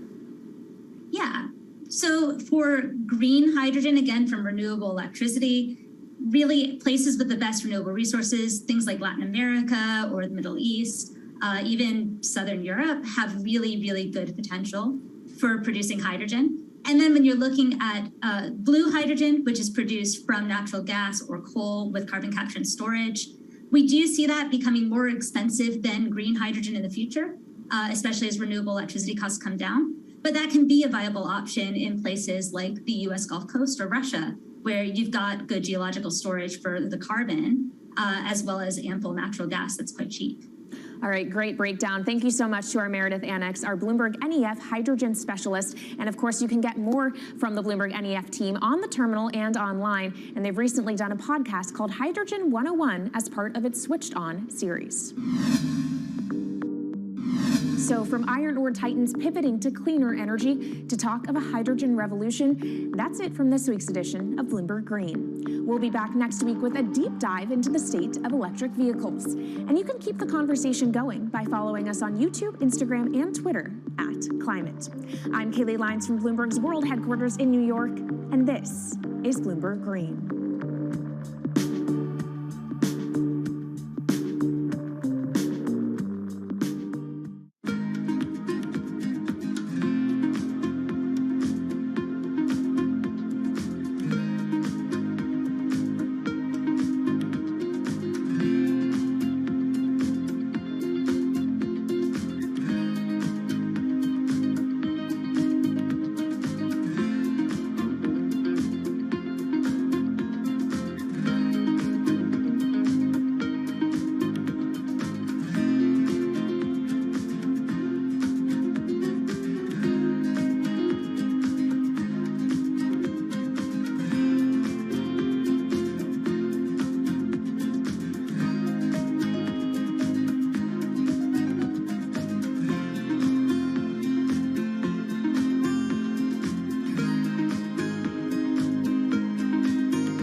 updates, headlines, and breaking news 24 hours a day at Bloomberg.com, the Bloomberg Business app, and at Bloomberg Quick Take. This is a Bloomberg Business Flash.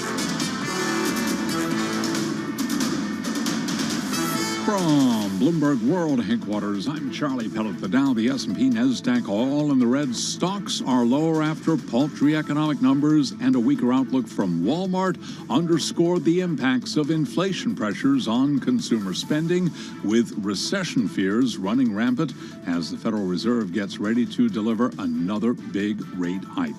Walmart sell-off dragging down industry peers, with Morgan Stanley saying the news is a potential warning signal for giant Amazon. Walmart shares right now down 7.8%. Amazon shares down 5%. Target shares, they're down by 4%. S&P 500 index lower now by 41 points, down 1%. The Dow is down 146, down 0.5%. NASDAQ down 206, a drop of 1.8%. 10 years up 2/32. The 10-year yield 2.78%. Spot gold is down 0.1%, 17.17 the ounce, while West Texas Intermediate crude oil is down 1%, 95.71 a barrel on WTI. Walmart lower after cutting its profit outlook in a surprise warning weeks ahead of its earnings report, sending retailer shares tumbling and raising new questions about the consumer's ability to sustain their voracious spending habits with inflation at a 4-decade high. Joanne Feeney is a partner at Advisors Capital Management. People shouldn't be so surprised that Walmart is struggling here. More than half their business is grocery, and the other side of the business is going to see a steep fall off as folks just shop for necessities. So you really have to understand that this demand impact of high inflation and falling real wages is really hitting the lower end of the consumer distribution. And those are the ones that primarily shop at Walmart. So they're going to be the ones tightening their belt the most. And Walmart is really going to feel the brunt of this. After the bell today, we will be hearing from Alphabet and Microsoft. Shares of both companies are lower. That's a Bloomberg Business Flash. This is Bloomberg Business Week. Insight from the reporters and editors who bring you America's most trusted business magazine, plus global business, finance, and tech news as it happens. Bloomberg Business Week with Carol Masser and Bloomberg Quick Takes Tim Stenovic on Bloomberg Radio. And a very good afternoon, everyone. Live from the Bloomberg Interactive Brokers Studio. Yes, we are streaming on YouTube. It is Tuesday, July 26th. Man, July is almost over, but it's tough on the equity front. Yeah, we got weaker economic data. That Walmart story, Carol. The news breaking yesterday, we hit it pretty hard, and I said that is going to be the theme of today's trade. And look, I mean, it was an easy call. But it's really fun and interesting in the consumer space. Not every story is the same, and we're going to get into it. We're also going to break down Microsoft and Alphabet results after the close.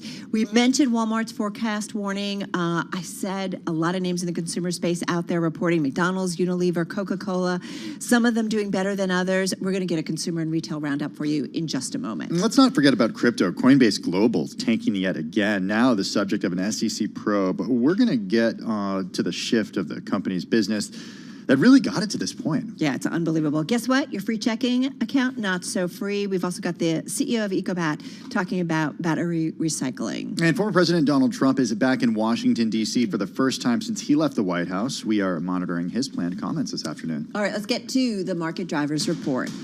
Let's set the Business Week agenda on this really busy Tuesday. Kriti Gupta, markets correspondent at Bloomberg, and Mike Regan, senior editor at Bloomberg Markets, both in our Interactive Brokers studio.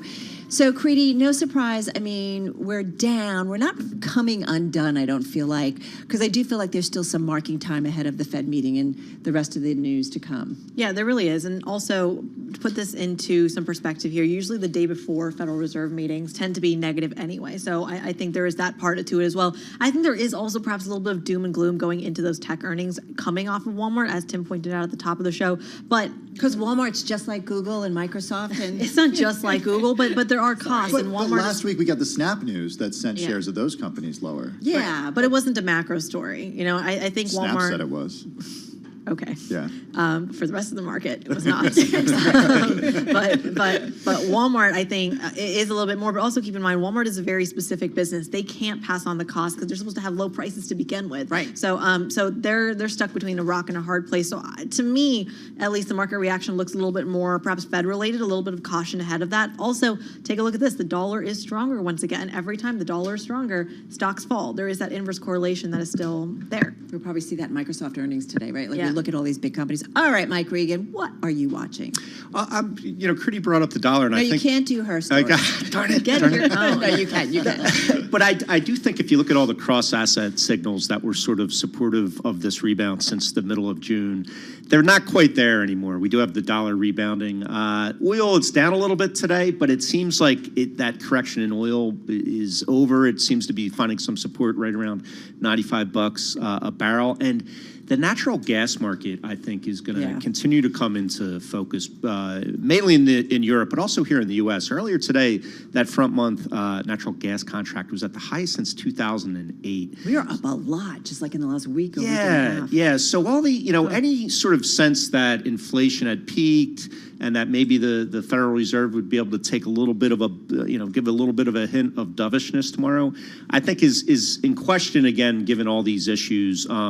So the earnings, obviously, as you pointed out, Walmart is driving the bus as far as the biggest movers. All those retail stocks, we still have all the big retailers, or most of them at least, still to report. So I think the assumption is they're all facing the same challenges as Walmart.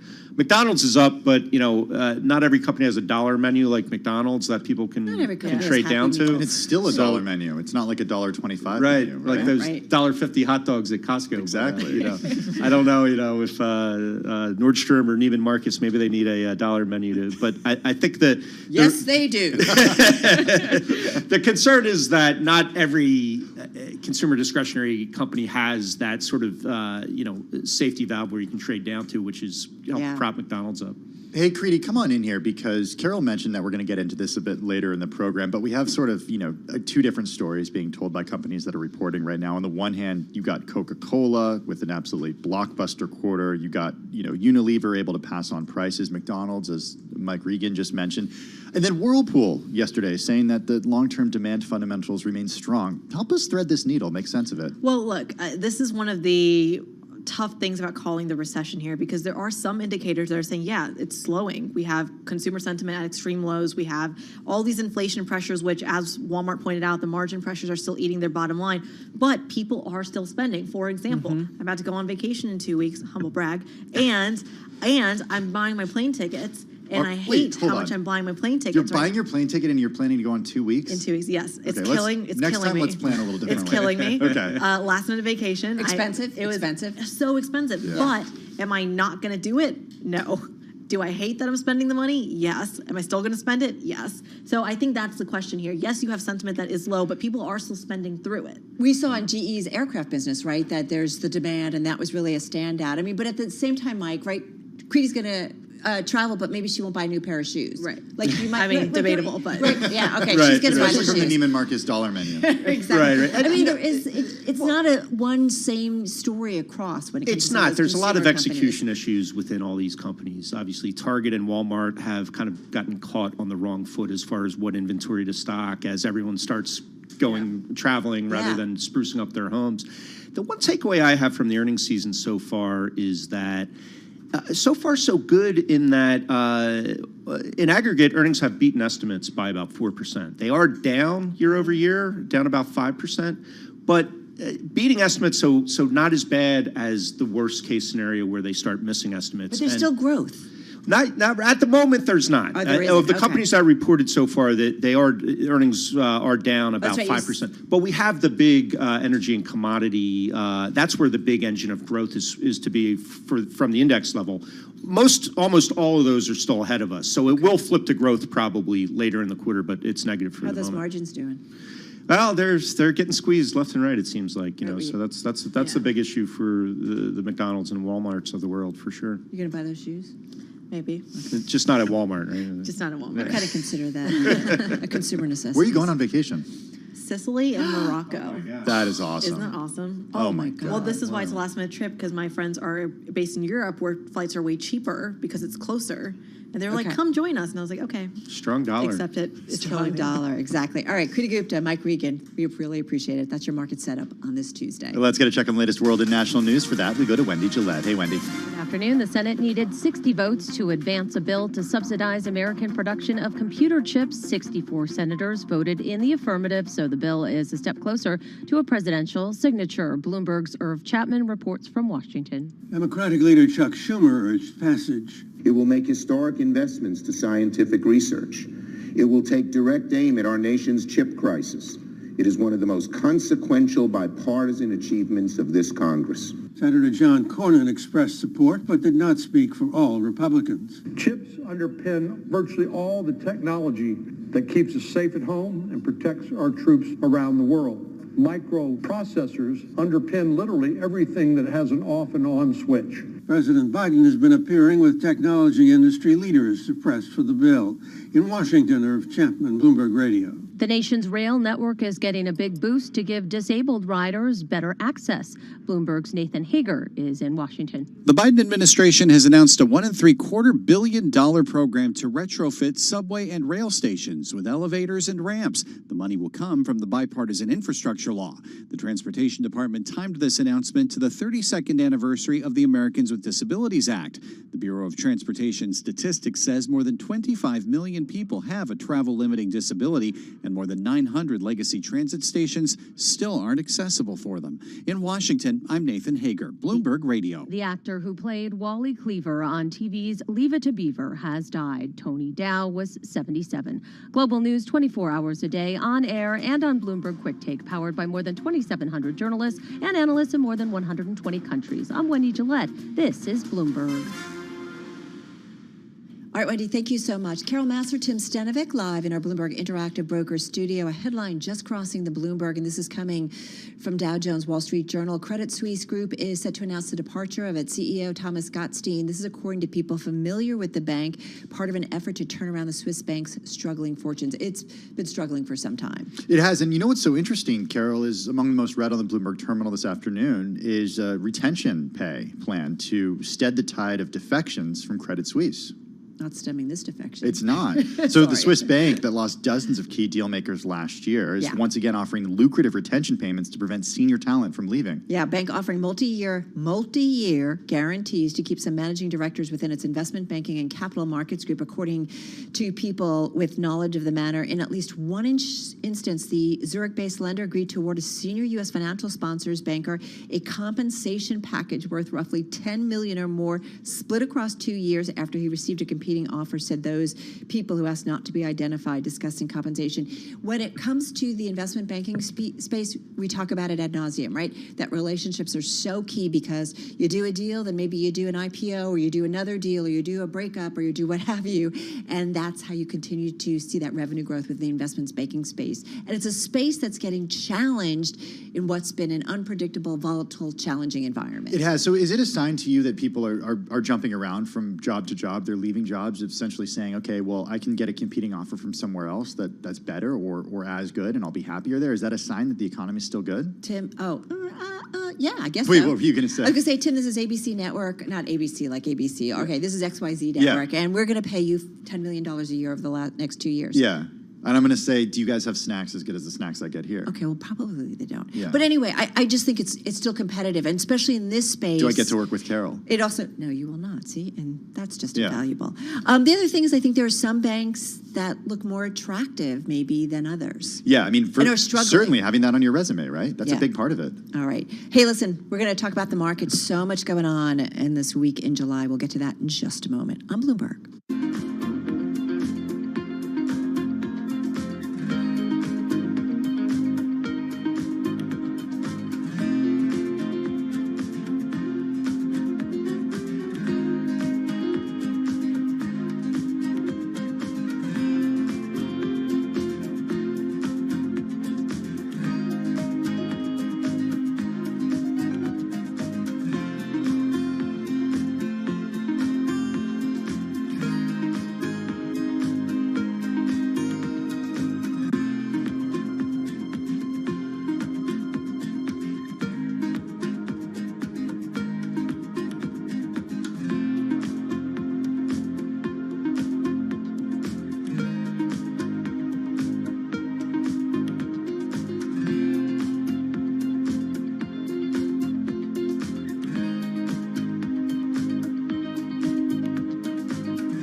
markets, headlines, and breaking news 24 hours a day at Bloomberg.com, the Bloomberg Business app, and at Bloomberg Quick Take. This is a Bloomberg Business Flash. From Bloomberg World Headquarters, I'm Charlie Pellet. Stocks are lower across the board, with the S&P down 43, down now by 1.1%. We had paltry economic numbers this morning. Also, the weaker outlook from Walmart. That's underscoring the impacts of inflation pressures on consumer spending. Recession fears running rampant as the Fed gets ready to deliver another big rate hike tomorrow. Walmart shares, they're down now by 8%. The Dow is down 170, down 0.5. S&P down 43, down 1.1%. NASDAQ down 213, down 1.8%. Right now we have got the 10-year at 2.78%. And that's a Bloomberg Business Flash. Kickoff to the close. Bloomberg's comprehensive cross-platform coverage, bringing you insight on what to watch ahead of the U.S. market close, starts right now.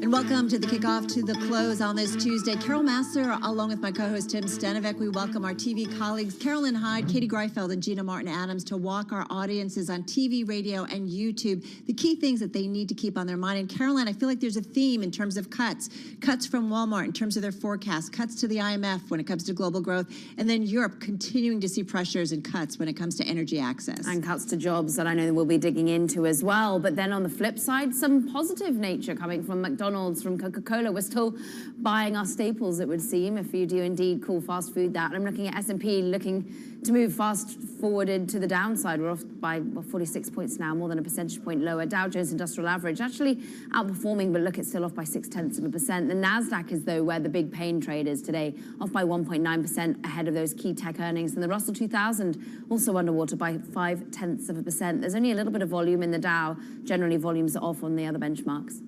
And let's take you through the key things to watch as we kick off to the close. I have my eye right on the yield curve, specifically the 3-month bill to 10-year Treasury spread. This is the Fed's preferred yield curve. It's still not inverted, even as you've seen that 2s, 10s curve invert. This one, though, has flattened sharply. Again, not in inversion territory, but sitting at about 50 basis points. And you can see the direction of travel is very clear. It's also so shocking that it hasn't inverted yet, considering how long ago we were looking at forwards inverting when the 2-year, 10-year is already inverted. You know, most forms of the curve have inverted, but that one is very stubborn and really a consequence of the fact that the Fed is playing catch up and has to move so quickly.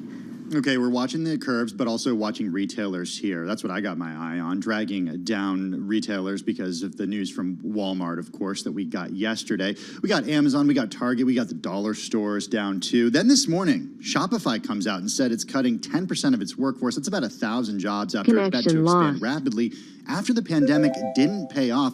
Check out what the CEO, Toby Lutke, said in a memo to his staff. We bet that the channel mix would permanently leap ahead by 5 or even 10 years because of the pandemic. It's now clear that bet didn't pay off. What we see now is a mix reverting to roughly where pre-COVID data would have suggested it should be at this point. So Shopify betting on a permanent shift in the way that we shop, but it's since reverted back to the mean, and the company's got to lay off some employees to get back to where it needs to be. Really interesting to weigh those warnings from Shopify, from Walmart against what we heard, like Caroline said, from McDonald's, from Coca-Cola. I mean, it's a really interesting case study just today in the last 24 hours or so of where the consumer dollar is shifting right now. And probably some scratching of heads going over at the Federal Reserve in particular as it tries to dissect this micro data, this macro data, the consumer sentiment and all that.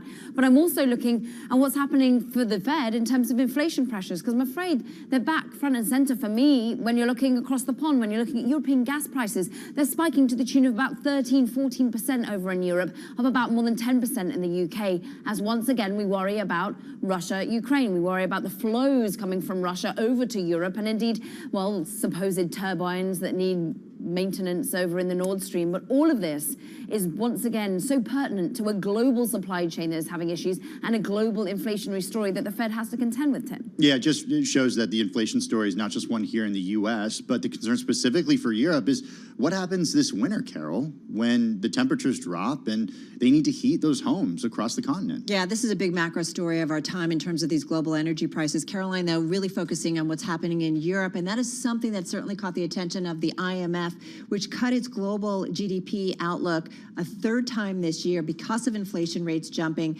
and they're now looking for 3.2% this year, and that's down from 4.4% back in January. The IMF's head, Pierre-Olivier Gourinchas, talking about gas prices in Europe, Europe really feeling it in terms of its growth. Here's what he had to say.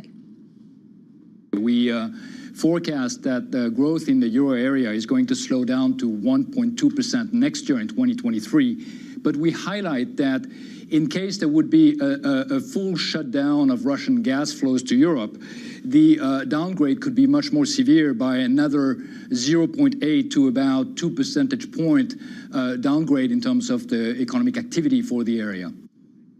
Okay, of course, that's the head of the IMF. And what's interesting is, right, they're doing another downgrade this year, and it sounds like there could be more to come. And this is all contingent, Caroline. You watch so closely those energy prices and the impact that we're seeing, in particular, over in Europe. IMF having to downgrade several times, Walmart doing 2 downgrades over the course of this year on its profits. And indeed, I wonder how much more we're going to hear, Gina, in the rest of the earnings coming from these companies. How much are they going to have to start downgrading their outlook for growth? Yeah, and the big one, of course, this afternoon will be Alphabet. We've got a Microsoft there too, but let's focus on Alphabet for now, as very clearly the market is quite nervous about what we're going to get out of big tech. This is one of those big 5 companies that we were talking about earlier that's really struggling with a very tough comp right now. Analysts are looking at top line. Are we going to see enough cloud spending to offset some maybe advertising weakness? But frankly, I think you want to look at margins for this space. Margins have been the key point for communications for more than a year. We want to keep watching margins carefully as well. A reminder that the company is doing what it can to control costs. We did report last week that it's taking a 2-week pause when it comes to hiring to kind of take a step back and reassess, Caroline. Yeah, we are seeing that this is coming in. Also, to your tune, Microsoft, such an important company to watch with the dollar story as well. How much, we were talking yesterday, how much was perhaps Walmart a kitchen sink situation? How much are we likely to hear other companies blaming the dollar on some of their revenue demise? All right, that's going to do it for now. We'll be back in just about 30 minutes for our countdown to the close, live on TV, radio, and YouTube. And do not miss Beyond the Bell at the market close, 4 p.m. Wall Street time. We're going to break down all those earnings after the close. You're listening to Bloomberg Business Week with Carol Messer and Bloomberg Quick Takes Tim Stenovic on Bloomberg Radio. All right, you are listening and watching Bloomberg Business Week on this Tuesday. We've got Microsoft, Google after the close. We got a lot on everybody's plate. Yeah, I mean, my question for Google, in addition to cloud, like Gina talked about, is ad spend, of course, and to what extent the Snap earnings, right? I heard something. Last week is priced What's down. interesting, though, somebody said if you're going to cut back on ad spending, who are you going to cut first, Snap or Google? That's a good question. And just a little perspective. All right, you are listening and watching Bloomberg.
Broadcasting live from the Bloomberg Interactive Brokers Studio in New York. Bloomberg 1130. To Washington, D.C., Bloomberg 99.1. To Boston, Bloomberg 106.1. To San Francisco, Bloomberg 960. To the country, Sirius XM Channel 119. And around the globe, the Bloomberg Business app and BloombergRadio.com.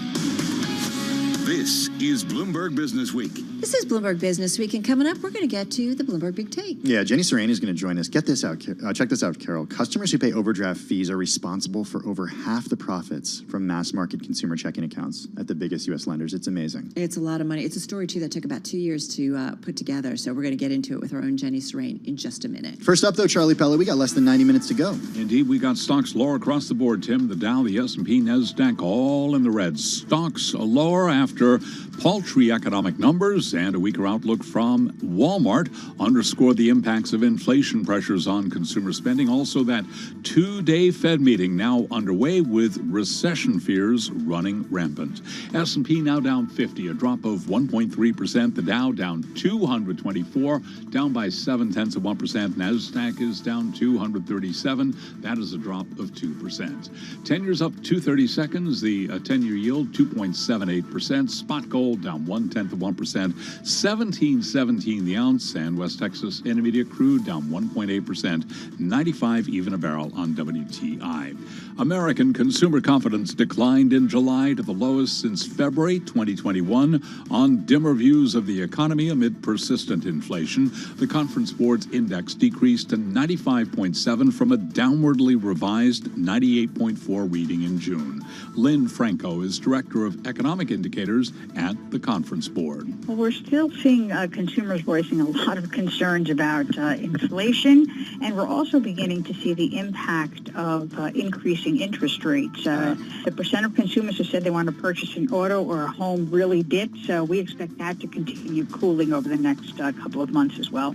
After earnings, General Electric up now by 5.2%. It beat Wall Street expectations for second quarter profit. GM reported weaker second quarter profit than analyst estimates. GM shares down now by 2.9%. And UPS's package deliveries declined more than expected during the second quarter. That is driving the shares lower now by 4.6%. So again, recapping, 10-year yield 2.78%. Spot gold down 0.2%. And the S&P down 1.3%. After the close of trading today, we will be hearing from Alphabet, parent of Google, and also Microsoft. I'm Charlie Pellet. That is a Bloomberg Business Flash. All right, Charlie Pellet, thank you so much. Well, this story, it is the Bloomberg Big Take. It is also one of the most read stories on the Bloomberg today. It's a story that's been 2 years in the making about how free checking accounts actually haven't really lived up to their name, costing consumers over $8 billion. That's real money. It really is, and it's real profits for the companies. Mm-hmm. Jenny Serrani is the reporter on the story. She's finance reporter for Bloomberg News. She's with us right now in the Bloomberg Interactive Brokers Studio. Jenny, I want to repeat this because it's such an astounding statistic to me. Customers who pay overdraft fees again and again are responsible for over half the profits from mass market consumer checking accounts at the biggest U.S. lenders. I thought these companies were trying to get rid of these fees because the upstart banks are offering accounts without them. Yeah, I think that's honestly sort of what drove us down this line of reporting and into this story. We've seen time and time again big banks making announcements. You've got Citi, you've got Capital One, saying we're getting rid of overdraft fees. Bank of America, JP Morgan, they've all announced something along the lines of we're distancing ourselves from this practice. But it's true for the industry as a whole that really these fees are what allows them to offer free checking accounts to wealthier Americans who maintain a certain balance, and it's really these fees that allow them to do that. So really wanted to dive in and kind of put a number on a lot of this stuff that we hear so much about. And it was really just an interesting practice in diving into this data. I feel like going through the story, Jenny, and then it's like, and the gap just gets wider and wider. Yeah, I think it's interesting because we hear so much time and time again from these banks about wanting to solve for inequities in finance, wanting to do more for lower income Americans. And I think this is a really tangible way that we've seen them maybe flounder a bit. And so I think it'll be interesting. Washington is paying really close attention to this issue. Regulators, lawmakers, consumer advocates alike, really making a lot of noise. And so I think we're going to see a lot of movement here, especially in the coming months and quarters. How much of this is about regulators making movement argument versus the upstart banks that I mentioned, these so-called neobanks coming after the customers who are the ones who are overdrafting? Yeah, no, I think it's a great point. The fintechs for sure have a place here, and I think the banks actually, they point more often to competition being what's driving them on this versus the, Senator Elizabeth Warrens and Maxine Waters of the world. And so I think they definitely point to competition from these upstarts, and they really were the first to kind of push the banks on overdraft fees. They also, one of the really unique things that those guys do is instead of waiting, if Bloomberg pays our paychecks, for instance, if they send that money on a Tuesday, we might not get it until a Friday. What a lot of these upstarts have done is said, okay, as soon as we get the notification from your employer that they've sent you your paycheck, that will be in your account. And so they're actually looking for ways to avoid the overdraft fee ever coming. So where a lot of these other banks are like, oh, if you overdraft, we'll lower the fee, or we'll give you like a $50 cushion. These upstarts are actually saying, you know what, no, that's not enough. Let's just get them their money faster. For folks living paycheck to paycheck, that's what matters. And so wait, not benefit on the float? Exactly. Exactly. And so I think that's where these upstarts have gotten, they're nimble, they're fast, and Wall Street's paying attention. Can we just break it down? It's a great chart online and just great kind of interactive, I feel like, in terms of the media that's part of this story. But overdraft fees, in terms of the biggest banks in 2021, we're talking about $1.2 billion for JP Morgan, $101 million for Citi, $269 for PNC, $1.1 for B of A, $1.4 for Wells Fargo. I mean, this is real money. Yeah, no, and a lot of what they've announced in recent months in terms of distancing themselves from this practice, that's real money too. So they are giving up revenue here. Are they? How much though? How much do they get penalized by people who forfeit, right? Our problems, our problem accounts, basically. No, it's a good point. I think what the banks like to say is there's a cost to providing overdraft. This isn't, a free service for them, and people do, overdraft and never make good on that loan, essentially, and so they have to account for that when they're setting up these programs. I think what consumer advocates say is, does it really need to be $30? Does it really need to be when someone's already literally out of money that you're charging them $30 on top of the already tough situation they've clearly found themselves in? So I think that's going to be a big piece of this. But no, I think it is real money that they're giving up. And I do think what will be interesting is a lot of banks, as they move away from overdraft, they're saying, oh, well, there's this other account we now have that instead of charging overdraft fees, it comes with a $5 to $10 monthly fee. And so you could just sign up for that instead. So I think we'll see a rise in those accounts. I think a lot of consumers will say, you know what, I don't want this, privilege of overdrafting. I'm done. I just want out, and they'll choose to pay those monthly fees instead. Really powerful story. Lots of examples of people who have been affected by this. Check out the story by Jenny Serrain and others on our finance team. Jenny's finance reporter for Bloomberg News, and Carol, another really good one to read online because great interactive elements on it, showing in terms of padding profits and overdraft fees as a portion of non-interest income. And no joke, it took a couple of years to put this story together, right? Yes, yeah. It's been a long one coming. And just to show the amount of reporting and time that was put into bringing this story to life. So it is definitely a must read. Jenny, thank you. Let's get a check on the latest world and national news with Wendy Gillette. Hey, Wendy. Former President Trump makes his first appearance in the nation's capital today since the chaotic end to his presidency. He'll speak this afternoon at the America First Policy Institute Summit. Bloomberg Washington correspondent Joe Matthew. We'll talk about border policy. I suspect we'll hear about trade policy, maybe military policy as well, foreign policy, the way we're dealing with Vladimir Putin and so forth. And Bloomberg's Joe Matthew reports the former president is not likely to announce another run for president in 2024, at least not yet. He's speaking just hours after his former Vice President Mike Pence told Republicans to stop looking back. A tech antitrust bill threatens to break Google and Apple's grip on the internet. Details from Bloomberg's Amy Morris in Washington. The American Innovation and Choice Act would lay down key ground rules for dominant firms like Google, Amazon, Apple, Facebook, and Microsoft. It would prohibit those large tech platforms from giving advantages to their own products and make it easier for rivals to communicate with their customers and collect information about their users. The legislation only applies to online companies with a certain size or global reach, and it has bipartisan support in the House and Senate. In Washington, I'm Amy Morris, Bloomberg Radio. Russia says it will pull out of the International Space Station after 2024. Amid high tensions with the West, the country says it will focus on building its own space station, throws into question what will happen to the International Space Station without cooperation with Russia. The actor who played Wally Cleaver on TV's Leave It to Beaver has died. Tony Dow was 77 years old. Global news 24 hours a day on air and on Bloomberg Quick Take, powered by more than 2,700 journalists and analysts in more than 120 countries. I'm Wendy Gillette. This is Bloomberg. All right, Wendy, thank you so much. Wendy Gillette there with an update on world and national news. We've got an update on a story that was in Bloomberg Business Week. This was the cover story, wasn't it? Yeah, it was. Vivian Nareem wrote the cover story a couple weeks ago, all about the NEOM project taking place in Saudi Arabia. You got to check it out if you haven't already. Here's an update to it, Carol.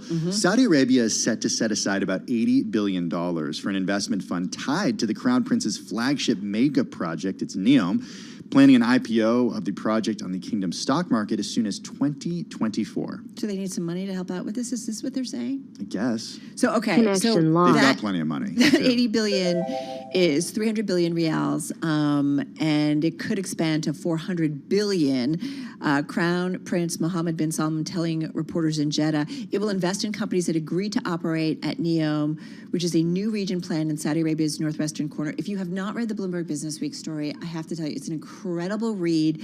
Our Vivian just had incredible access, was there on the ground, getting to see what was being done, and could be a great success someday, but it's had a lot of problems. It has, but some really interesting names who are associated with it. The announcement on Monday was attended by global investors, including the founder of Bridgewater Associates, Ray Dalio, Tim Collins of Ripplewood, Saudi Prince Alweed bin Talal, and then Kuwaiti retail billionaire Mohammed Al Shaya. That's pretty interesting. And for the first time, Prince Mohammed also outlined details on how he plans to finance NEOM, one of the largest and most complex construction programs in the world. I mean, you are seeing the Middle East, and certainly what we're seeing in Saudi Arabia, look to diversify who they are as an entity and why people might come to visit or live or work. Right. The subtext here is, turning into a knowledge economy from an economy that is supported by oil, which comes at a really interesting time because we are in this transition, though we are over-relying on oil to a much greater extent than I think a lot of people thought maybe a decade ago. Bottom line, MBS looking to turn an expansive desert the size of Belgium into a high-tech region with a linear metropolis, a ski resort, and an industrial city that partially floats on water. Are you in? Yeah, I'll do a remote from there. Indoor skiing. And then come back home? Yeah. All right, you're listening to Bloomberg Business Week, watching us too on YouTube. This is Bloomberg.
Markets, headlines, and breaking news 24 hours a day at Bloomberg.com, the Bloomberg Business app, and at Bloomberg Quick Take. This is a Bloomberg Business Flash.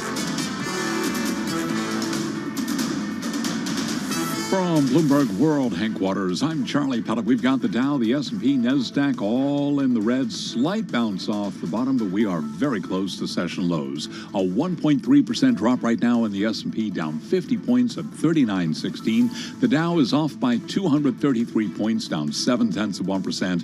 NASDAQ is down 234, a drop of 2%. 10 years up 430 seconds. The 10-year yield 2.77%. Spot gold down $2 the ounce to 17.17, drop there of 0.1%. West Texas Intermediate crude oil down 1.8%, 94.90 a barrel. Walmart certainly weighing on sentiment today. Walmart shares down now by 8%. I'm Charlie Pellet, and that is a Bloomberg Business Flash. All right, Charlie, thank you so much. So we've been watching shares of Coinbase Global because they are once again under pressure.